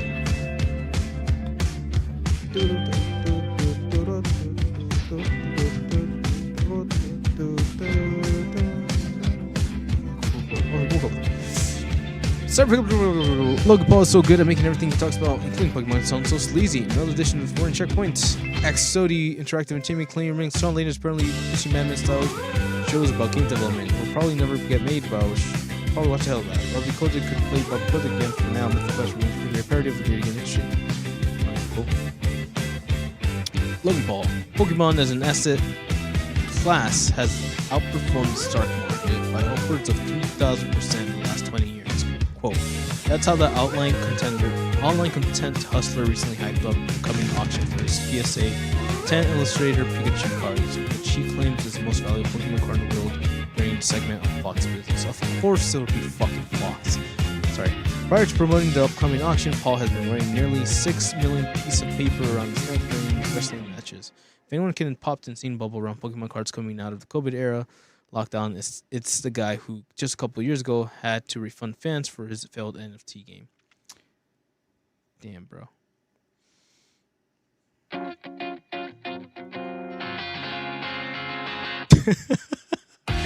Zack Snyder is a fan of the Kim Kardashian's game plan. Carry me to all those royals for fun over Christmas break. Yeah, Zack Snyder out there. Director wrote on Instagram, big thanks to Kim Kardashian for carrying me all those royals for Fortnite over Christmas break. Kim Kardashian is probably the most popular skin of all of season 7. That's right, boys. That happened.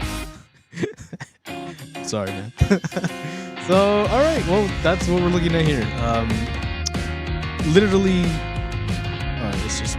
This is the rarest and most valuable Pokemon card in the world.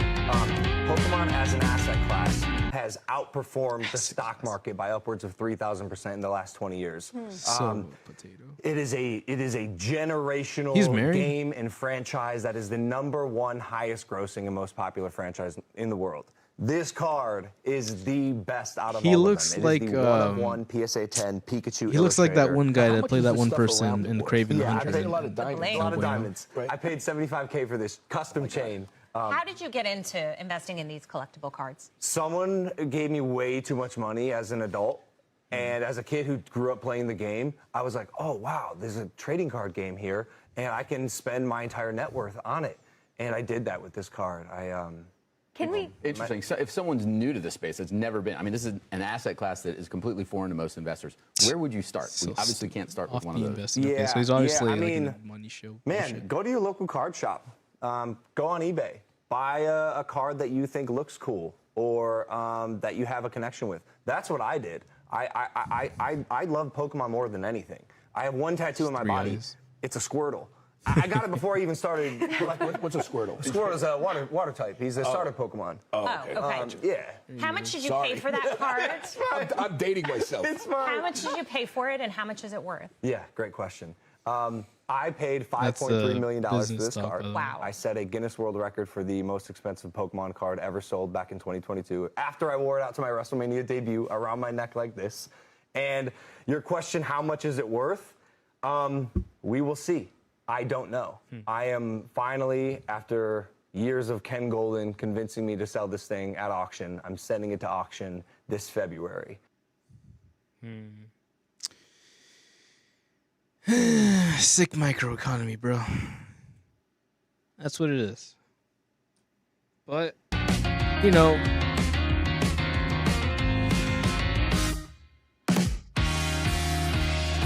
God forbid I stop anybody from enjoying, like,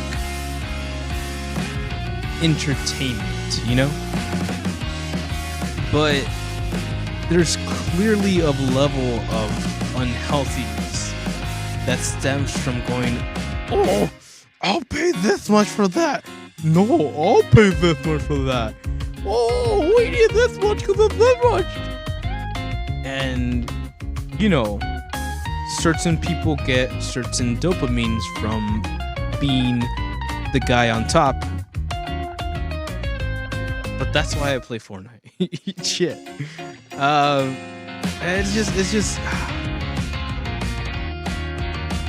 like, I don't know how to say this, but I know people who purchase these things, and I guess you can go sell them. I guess you can fuck up the economy even more. I guess you could go not recycle this shit and like, you know, gather up cardboard pictures and stuff them in the corner somewhere. I have mine. I was into the waifu wars. Some people call it Way Schwartz, but the waifu wars was real in my group, and we went hard on that. But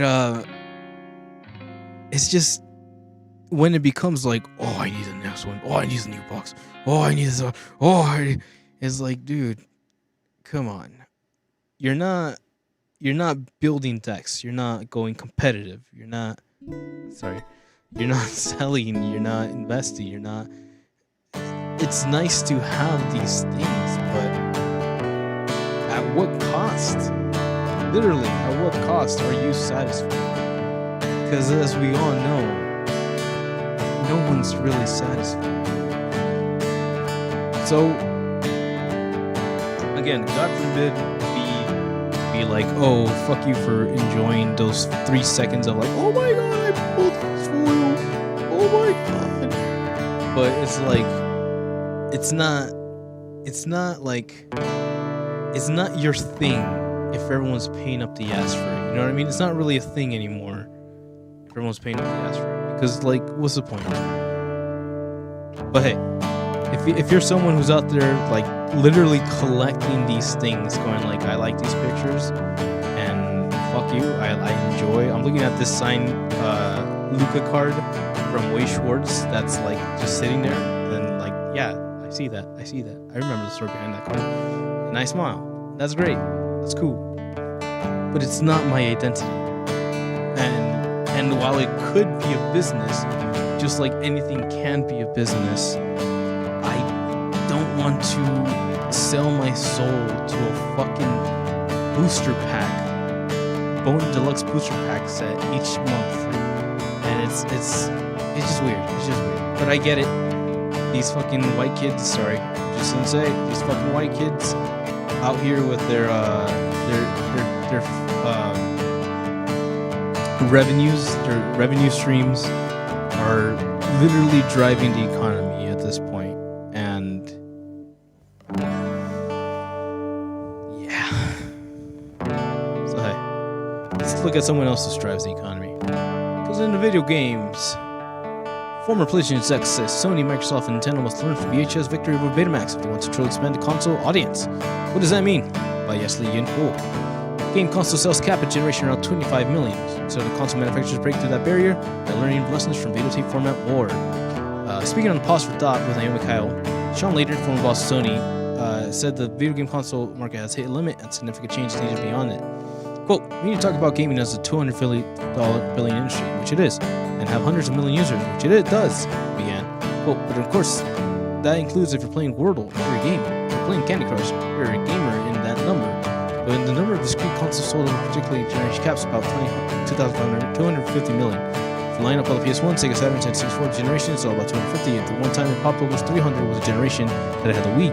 People thought you could buy a Wii Fit and lose weight, so people thought you could lose weight. So you got some non-traditional gaming audiences by the game industry at that time. But that anomaly, and we're still kind of flattening out, so we can crank up that cap area. How? Leading said the video game industry should study the past as it looks into the future, particularly Betamax's loss to the VHS and the videotape format war.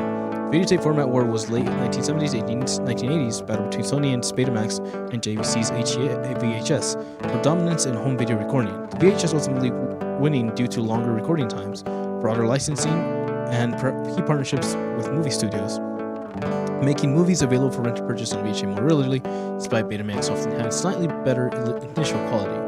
Betamax lost to VHS for one reason only. VHS licensed this format across many different manufacturers.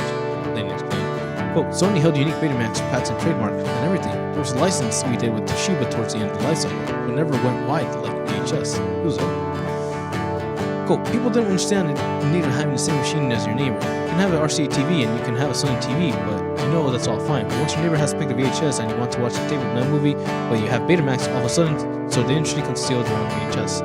Then later on, Sony and Philips created a compact disc consortium to create a part in it when they licensed it and to all manufacturers. Same thing happened with DVD, same thing happened with Blu-ray, so that will compete on the device. So if you get a Bang & Olufsen Blu-ray player, it's going to cost you more than the Sony version, even though both support the platform, but they'll have different bells and whistles. This, Layton said, is exactly what the video game industry should do, creating a game format consortium of sorts. Cool, I think we need to get in a world where we have the game format, he said, just comes to PC, maybe find a way to do it on Linux kernel or something, then have a consortium around that, have a licensed program which allow other manufacturers to build in that space, and you can talk about real numbers moving. You can know how you can get the ubiquity of Toaster, but right now, I think we're trapped in this containment field. What are you talking about? Well, latest through here. It requires Sony, Microsoft, and Sony to come together to agree upon a single gaming format that means all video games play on all consoles. Not only that, but the company would then be able to try its hand making a PlayStation or Xbox complete with the first party console manufacturers in the market.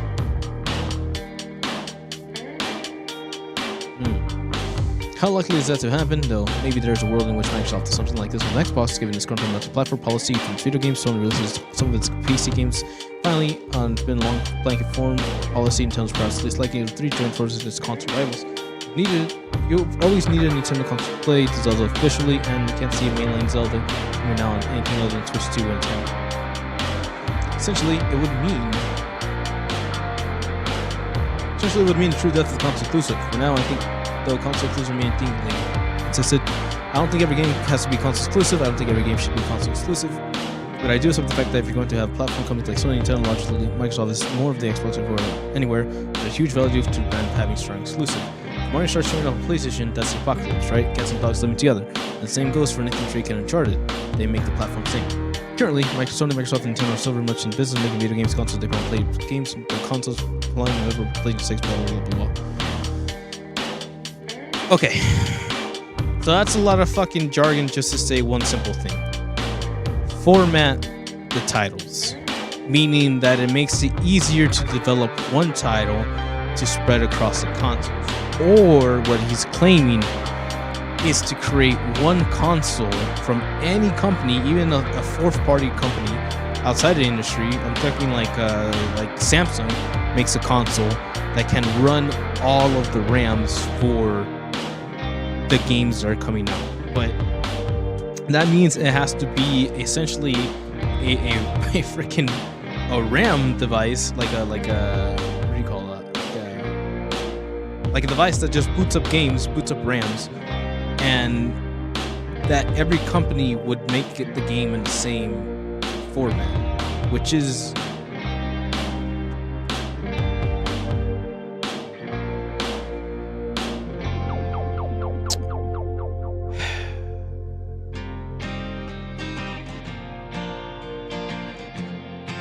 kind of stupid. Sorry, it took me a long time to say that, but it's kind of stupid. Especially if you think about how cloud gaming is going to essentially stream everything. So there's your multi-platform bullshit. The only issue with that is that they're going to charge you up the ass to stream these things and or use that bandwidth data. So that's where that issue comes from. So if you want... This is Sean Lake, by the way. He's a dumbass. So if you want to actually,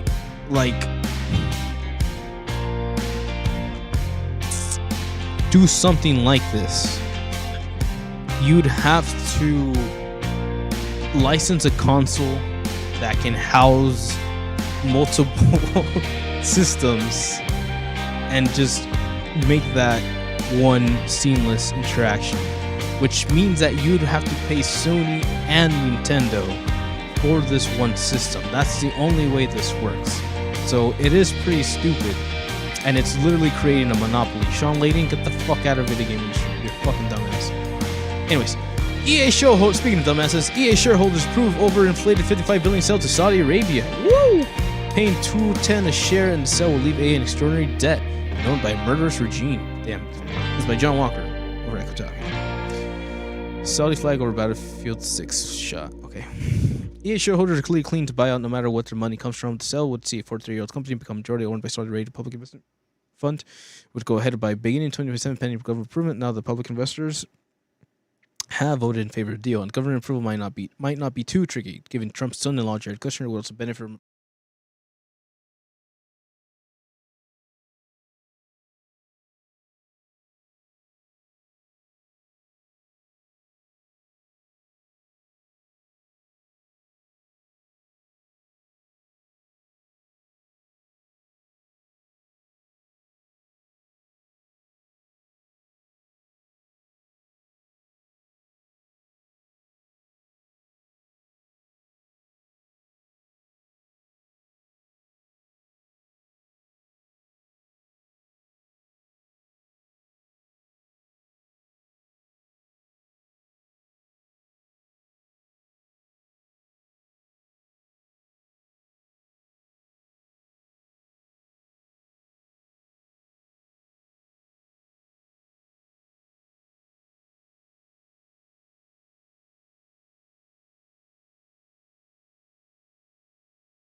copyright all the time now. You guys suck, Sony.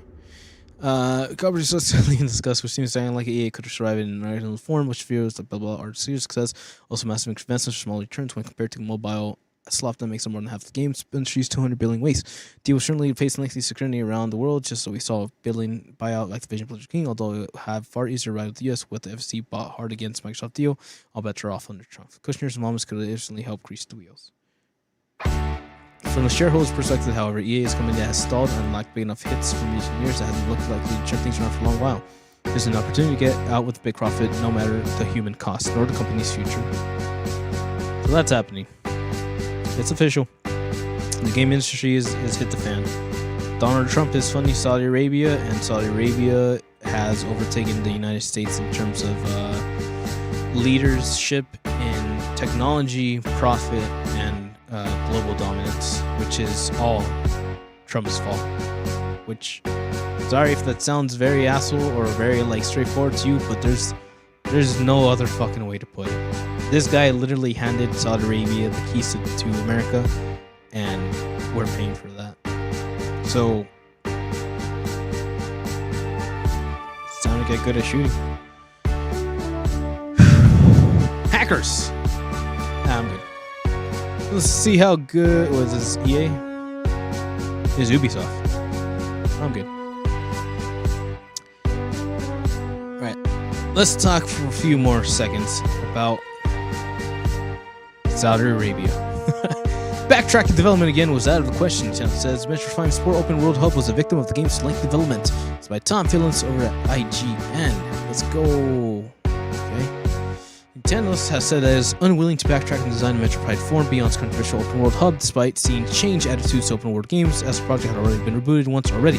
Switch and Switch 2 Palcrester had launched last month to mostly positive reviews, but also a broad swath of criticism, especially for its annoying supporting characters and bland open world desert hub where you ride around rather aimlessly on a motorbike. That's what I do on the weekends. That's what I'm gonna do. Oh no, it's raining outside today. Shit! I haven't been able to use the fucking motorcycle in a good minute. Now, an interview with Mitsu, the Metro Prime Form Beyond developer team has revealed that it's struggled balancing Nintendo's desire to experiment with open world gameplay with the Metro series core exploration, and ultimately had to stick with the original plan for the game rather than risk stealing it any further. Cool. It started the project perhaps due to the influence of Legend of Zelda Breath of the Wild. We saw a lot of comment on the internet saying that we want to play an open world Metroid, Nintendo said.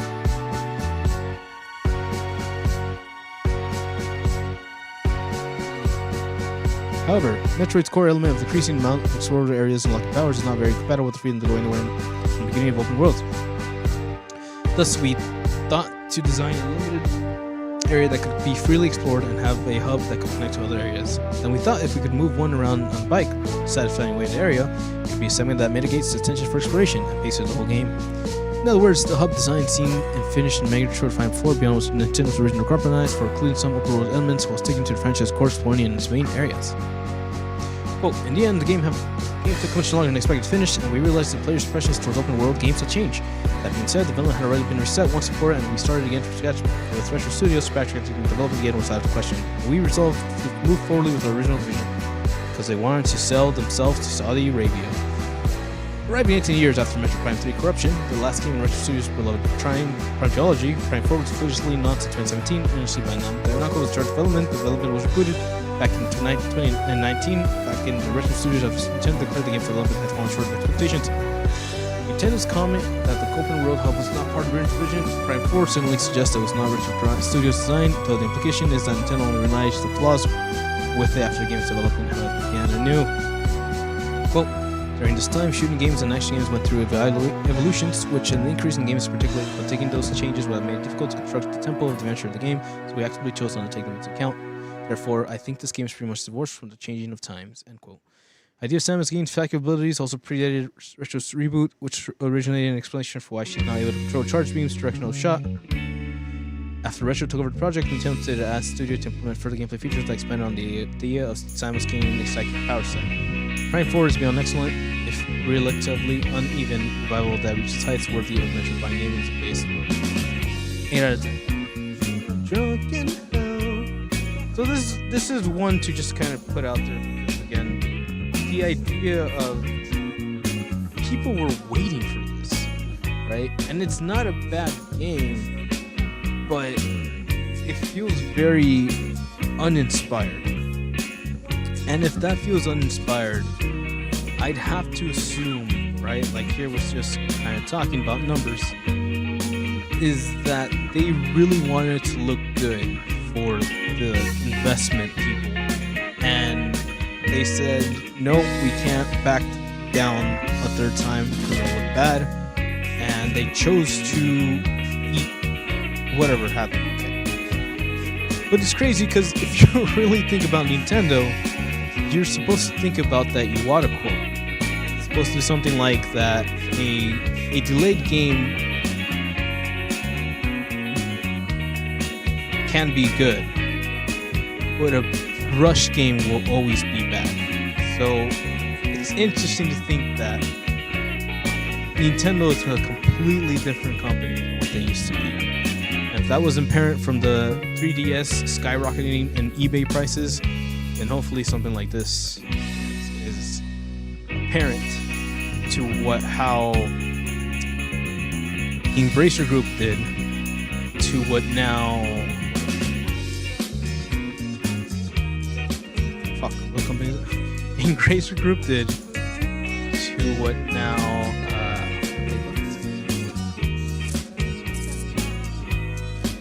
EA is doing to now what Nintendo has to do. So there's a reason that I'm not really streaming games at this point. It's no bueno. And I'll see what happens with that, but honestly, this might be the dark ages of the gaming industry as we see it. Retro is rampant. Torrents are up in the air. Like, people are done with whatever this whole people are done being taken advantage by investors, and the investors looked at the video game industry and they said, oh, these guys are dumbasses, we can make money off of them very easy, and they made their moves, and for a while we let it happen, but at the end of the day, we are the ones with the power, the people buying the shit, and that's becoming less and less true these days. So it's really unnerving that they're making moves that really affect our future. And we're gonna have to fight for that. So, yo man, get on that bike. It's time to get cereal. Because, ladies and gentlemen, the time is fucking here. Let's go. you know what I know that we know that I know that we've already talked about this. But G-Kid screens Lupin the Third Immortal Bloodline anime film on January 4th through 6th. What's that you say? It's January 4th? What's that you say? My movie starts in about less than an hour? Holy shit, I gotta get movie. G-Kids announced Tuesday at the screen. So you scared the crap out of me, dog. The Immortal Bloodline is a feature-length film featured in the United States company, subtitled. After fighting serious skilled assassins, gentleman thief Lupin III is vandalized strange invitation to Uncharted Island, where the plane is shot down. The gang is stranded and surrounded by planet's inhabitants.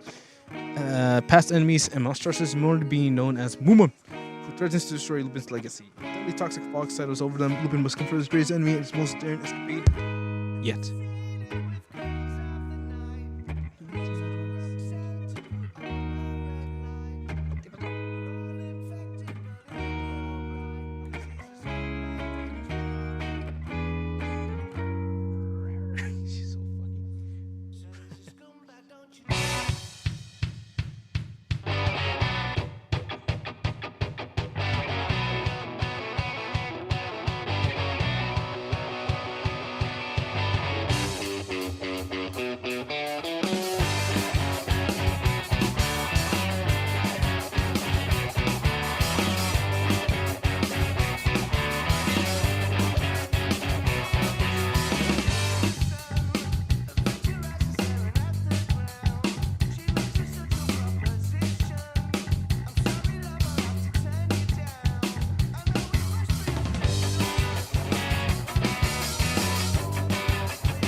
He is about to see me.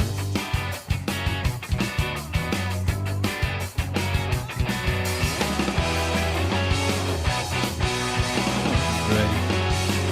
Film opened in Japan on June 27th.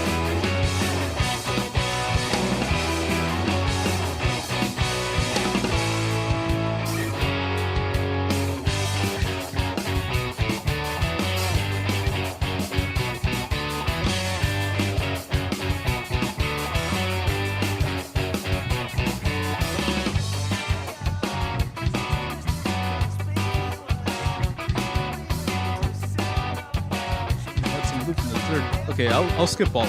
Look, here's the bottom. They made Lupin the Third the first CGI animated movie. Freaking good. Good, dude. 3D animation, good.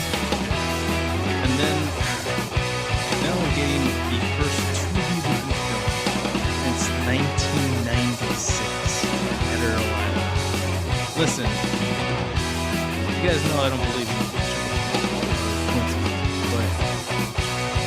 Lupin the Third is one of the best, if not the greatest anime, I will say. I'll die on that hill. Because it has everything. It's Detective Conan put on steroids and with style. Except for the second generation. He was a little too extra on that one. But we're back. We're so fucking back. And I don't know what's going to happen. I don't know what kind of story we're going to get out of this. I'm just so excited to fucking sit down in a movie theater again while they still exist in our timeline and watch this movie. I'm so excited. Today it's gonna happen, and if you have a chance to go check it out, I will definitely recommend you go check it out. There will be a review as soon as we get back, or as soon as we figure out time for that.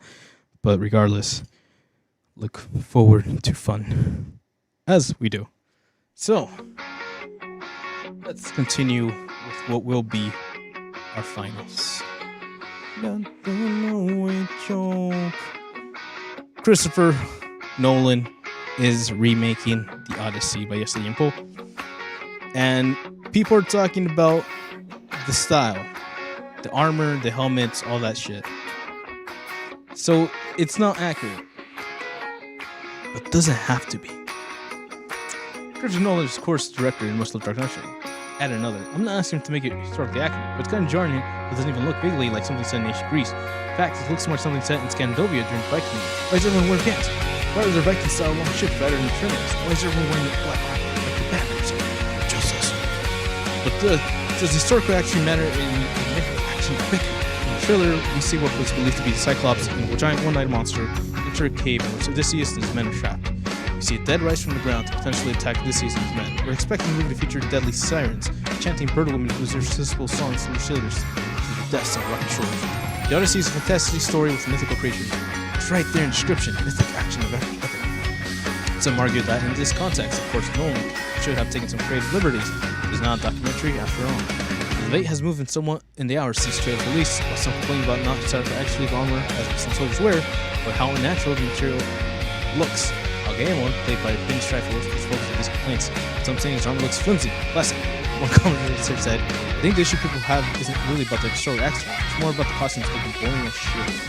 This actually rules because Algaemon had decided to turn up in battle with a non-functional cool looking helmet just to perform.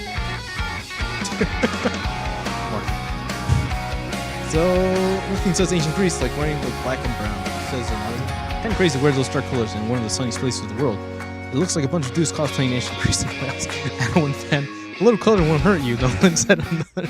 The discussion around the Odyssey will no doubt continue open to its July 17th release date. And each trailer and promotional shot will fuel fan excitement as well as going to circle actually debate. Perhaps there's a more pertinent question that is getting lost in the wake of the debut release trailer. How on earth is Christopher Nolan going to fit the entire story of the Odyssey in just one film? That is a great question.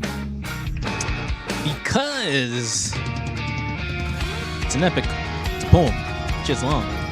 However, it is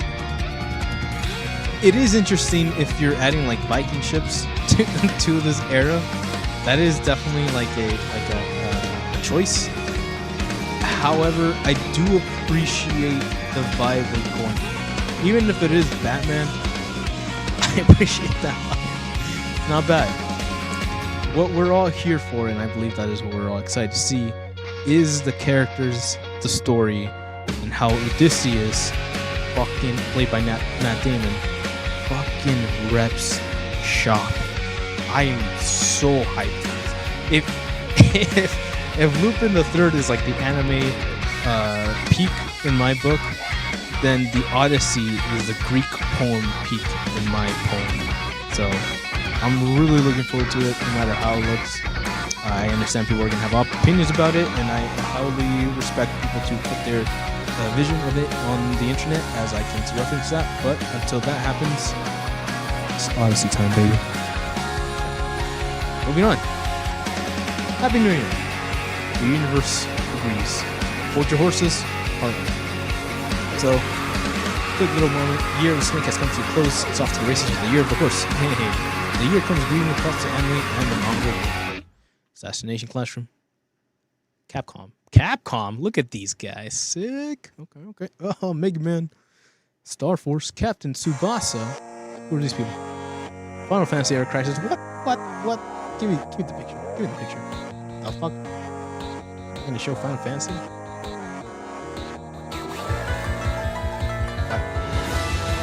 Oh, it's their freaking that's their gotcha event, never mind. They're just advertising to those kids.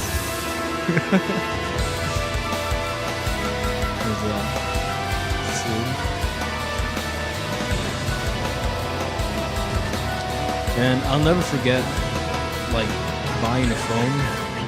Be like, I can finally play video games. Or whatever. Downloading Final Fantasy EverQuest or Ever Crisis. And then just never fucking booting it up. Hey, look, you got young shirtless Sephiroth. So that's a thing. That exists in the universe. Oh, that's a small sliver of... Wait, Yamate-go. Small sliver of light for you. You got Journey's End. Whatever this is. Got Kiseki Humura, Tawa no Money. Oh, fuck. It's Tawa no Money. I mean, what was that? Zozo's Bizarre Adventure. Very nice. Sus Morista, it's an infection. Namata Rentaro. Doraemon? One Piece, of course. Kamashite Omedetou. V0. Oh, let's go. Noriko Sakurai. This guy's so good. This guy's so good. I need to get that fit. I need that fit. Say that third time. I need that. Science Saru with their, I think it's Science Saru is Dana. Very nice. Studio Ghibli doing their horse. Common from Super Sentai. Let's go. Bringing flowers to show them to watch. Yo-yo! The horse, and Yuzu Soft with the little horse. Very nice. So in case the universe hasn't responded to you, I'd like to wish you all a happy new year. We love, we live, we enjoy the experience. And as long as you're learning, as long as you're having fun, as long as you're grown to somebody you're proud of, somebody you can share. And hey, you're on the right path. And with that, ladies and gentlemen, let's bring it around for the new year. Woo. Interesting. I don't really do plans in terms of like, oh, I need to do this for the new year. I just have generic like goals. Honestly, most of them have to do with physicalness in terms of like setting up the universe and making sure things are stable and functioning and good to go. So none of that really changes. That's just the natural set of things. But maybe finding a way to do things, yes, integrated with technology, but also still preserving what it means to be human. And I know that sounds very vague, but it's very important to me that in this generation of technology, with everything completely changing on the fly and always growing or always adapting to the next hot topic, it's important to really take those moments of reprise and truly understand where we are, why it's moving that way, and who it benefits in terms of how can we make this work, ideally for everybody, but in the worst of times, how do we make this work? And if it doesn't, then how do we change things? So that's something to look forward to. That's something to look into. I generally care about the gaming industry. I give a shit about development. I care about the ingenuity of creating experiences and visions and dreams and fully realizing what true interactive storytelling, narratives can do for the human genome. And it's all there. It's all there. It's 100% all there. The door is always open. But it takes those few willing to make a difference. Those with integrity, those with passion, those with drive and ambition and like a need. It's more than anything, it's a need to get the job done, which is not always to find within thyself. But when it hits, it hits. And I'd love to have more of those people back in a respectable manner of, yeah, we are a community. We are humanity. We are not always going to be the same, but that doesn't mean we can't enjoy things. So, who knows? Who knows? Fuck if I know. But your boy's here, having fun, enjoying, relaxing, and hopefully, with any luck, living. So, let's live a little. Thank you.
I need to figure out something to munch on for like 3 minutes, 5 minutes.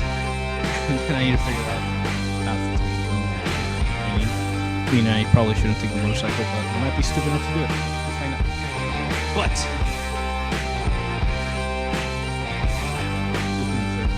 looping a thread.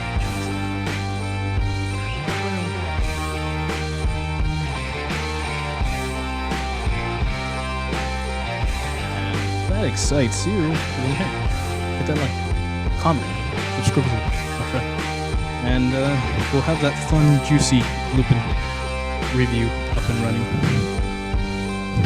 Now,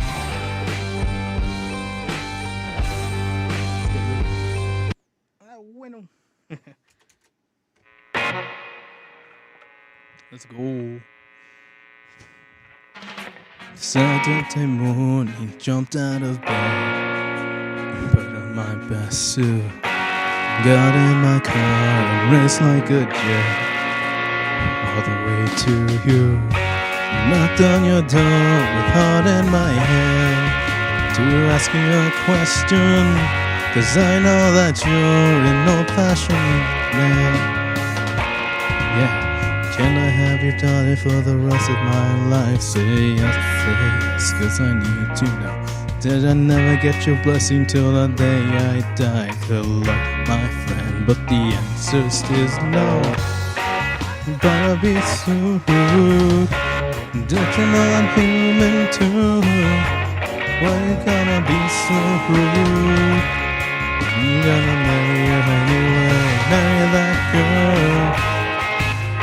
Marry that girl, no matter what you say. Marry that girl, we'll need a family. Why you gotta be so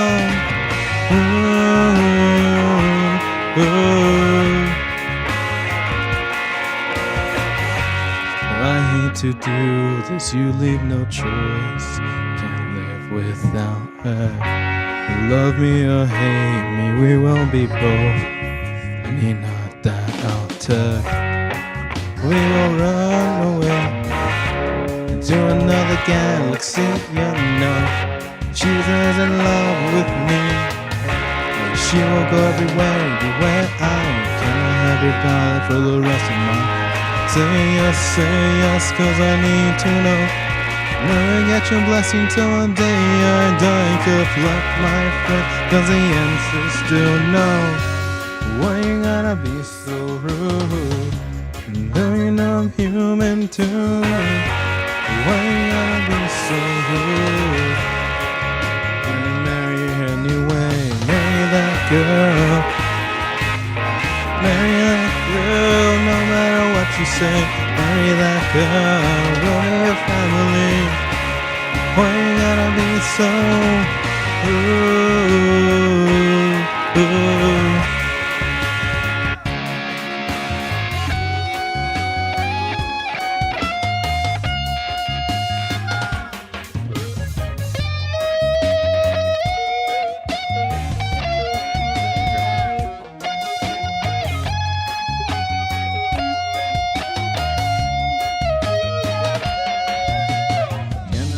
Done it for the rest of my life. Say yes, 'cause I need to know. I never get the blessing till the day I tough luck, my friend. But no still means no. So rude. No, I can't. Why you gotta be so rude? You're gonna marry her anyway. Marry that girl. Marry that girl. Marry that girl. Why you gotta be so rude? Why you gotta be so rude? Oh yeah. Why you gotta be so rude? Not like that. He's the rude. Okay. Because this song changed my life. No, I'm just kidding. This song changed my. This song was featured in what's it called? featured in Is This Thing On? It's good feel. I was like, you know what? I can do that. Let's do it.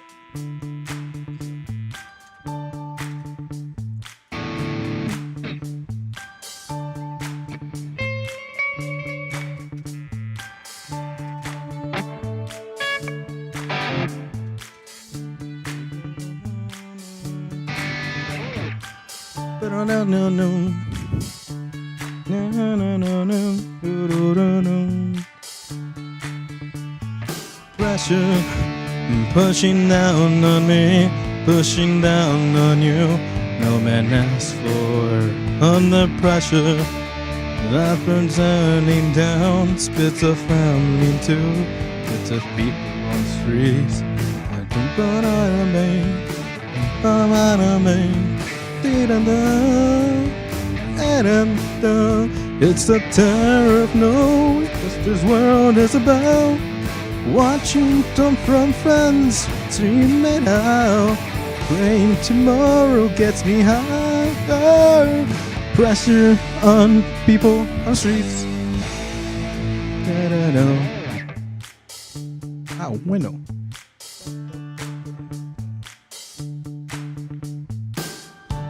Jumping around, keep friends on the floor. These are the days and names, but never pours.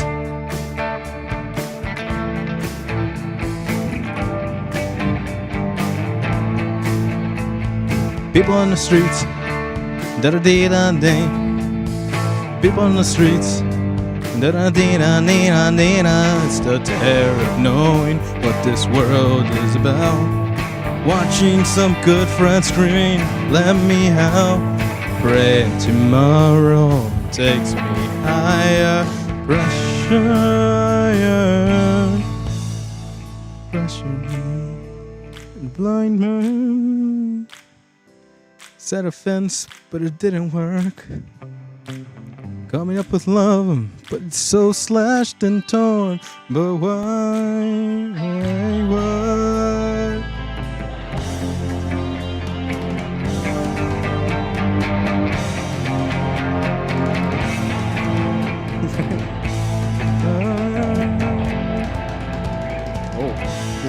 Under pressure, we're breaking. Can't give ourselves one more chance. Can we give ourselves one more chance? Can we give up, give love, give love, give love, give love, give love? Such an old-fashioned word. Love dares you to care. For the people of the edge of the night, and love dares you to change our way of caring about ourselves. This is our last dance. This is our last dance. This is ourselves.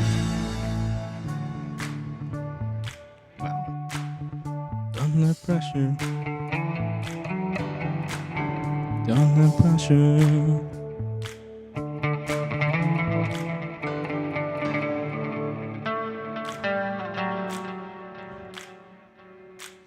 That's a David Bowie reference.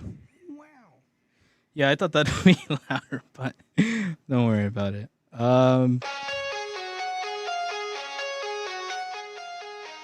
All you need to know is that a diamond cannot be formed without carbon being pressurized. So, character. It's the art.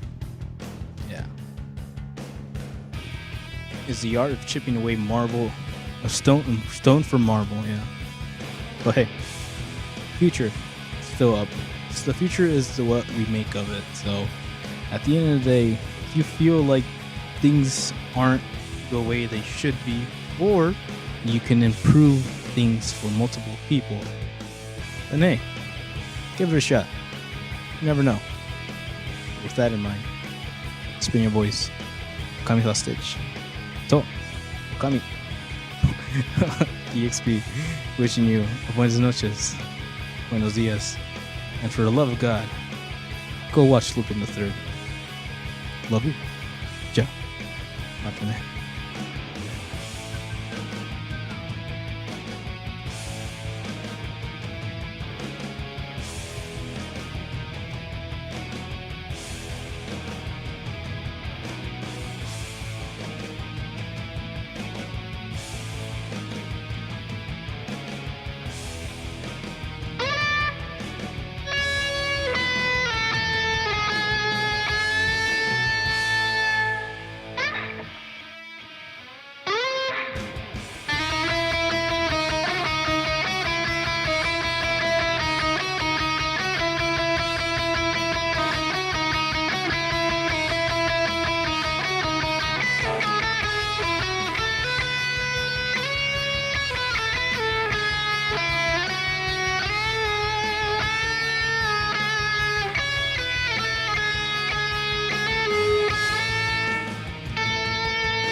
Forgot that last part.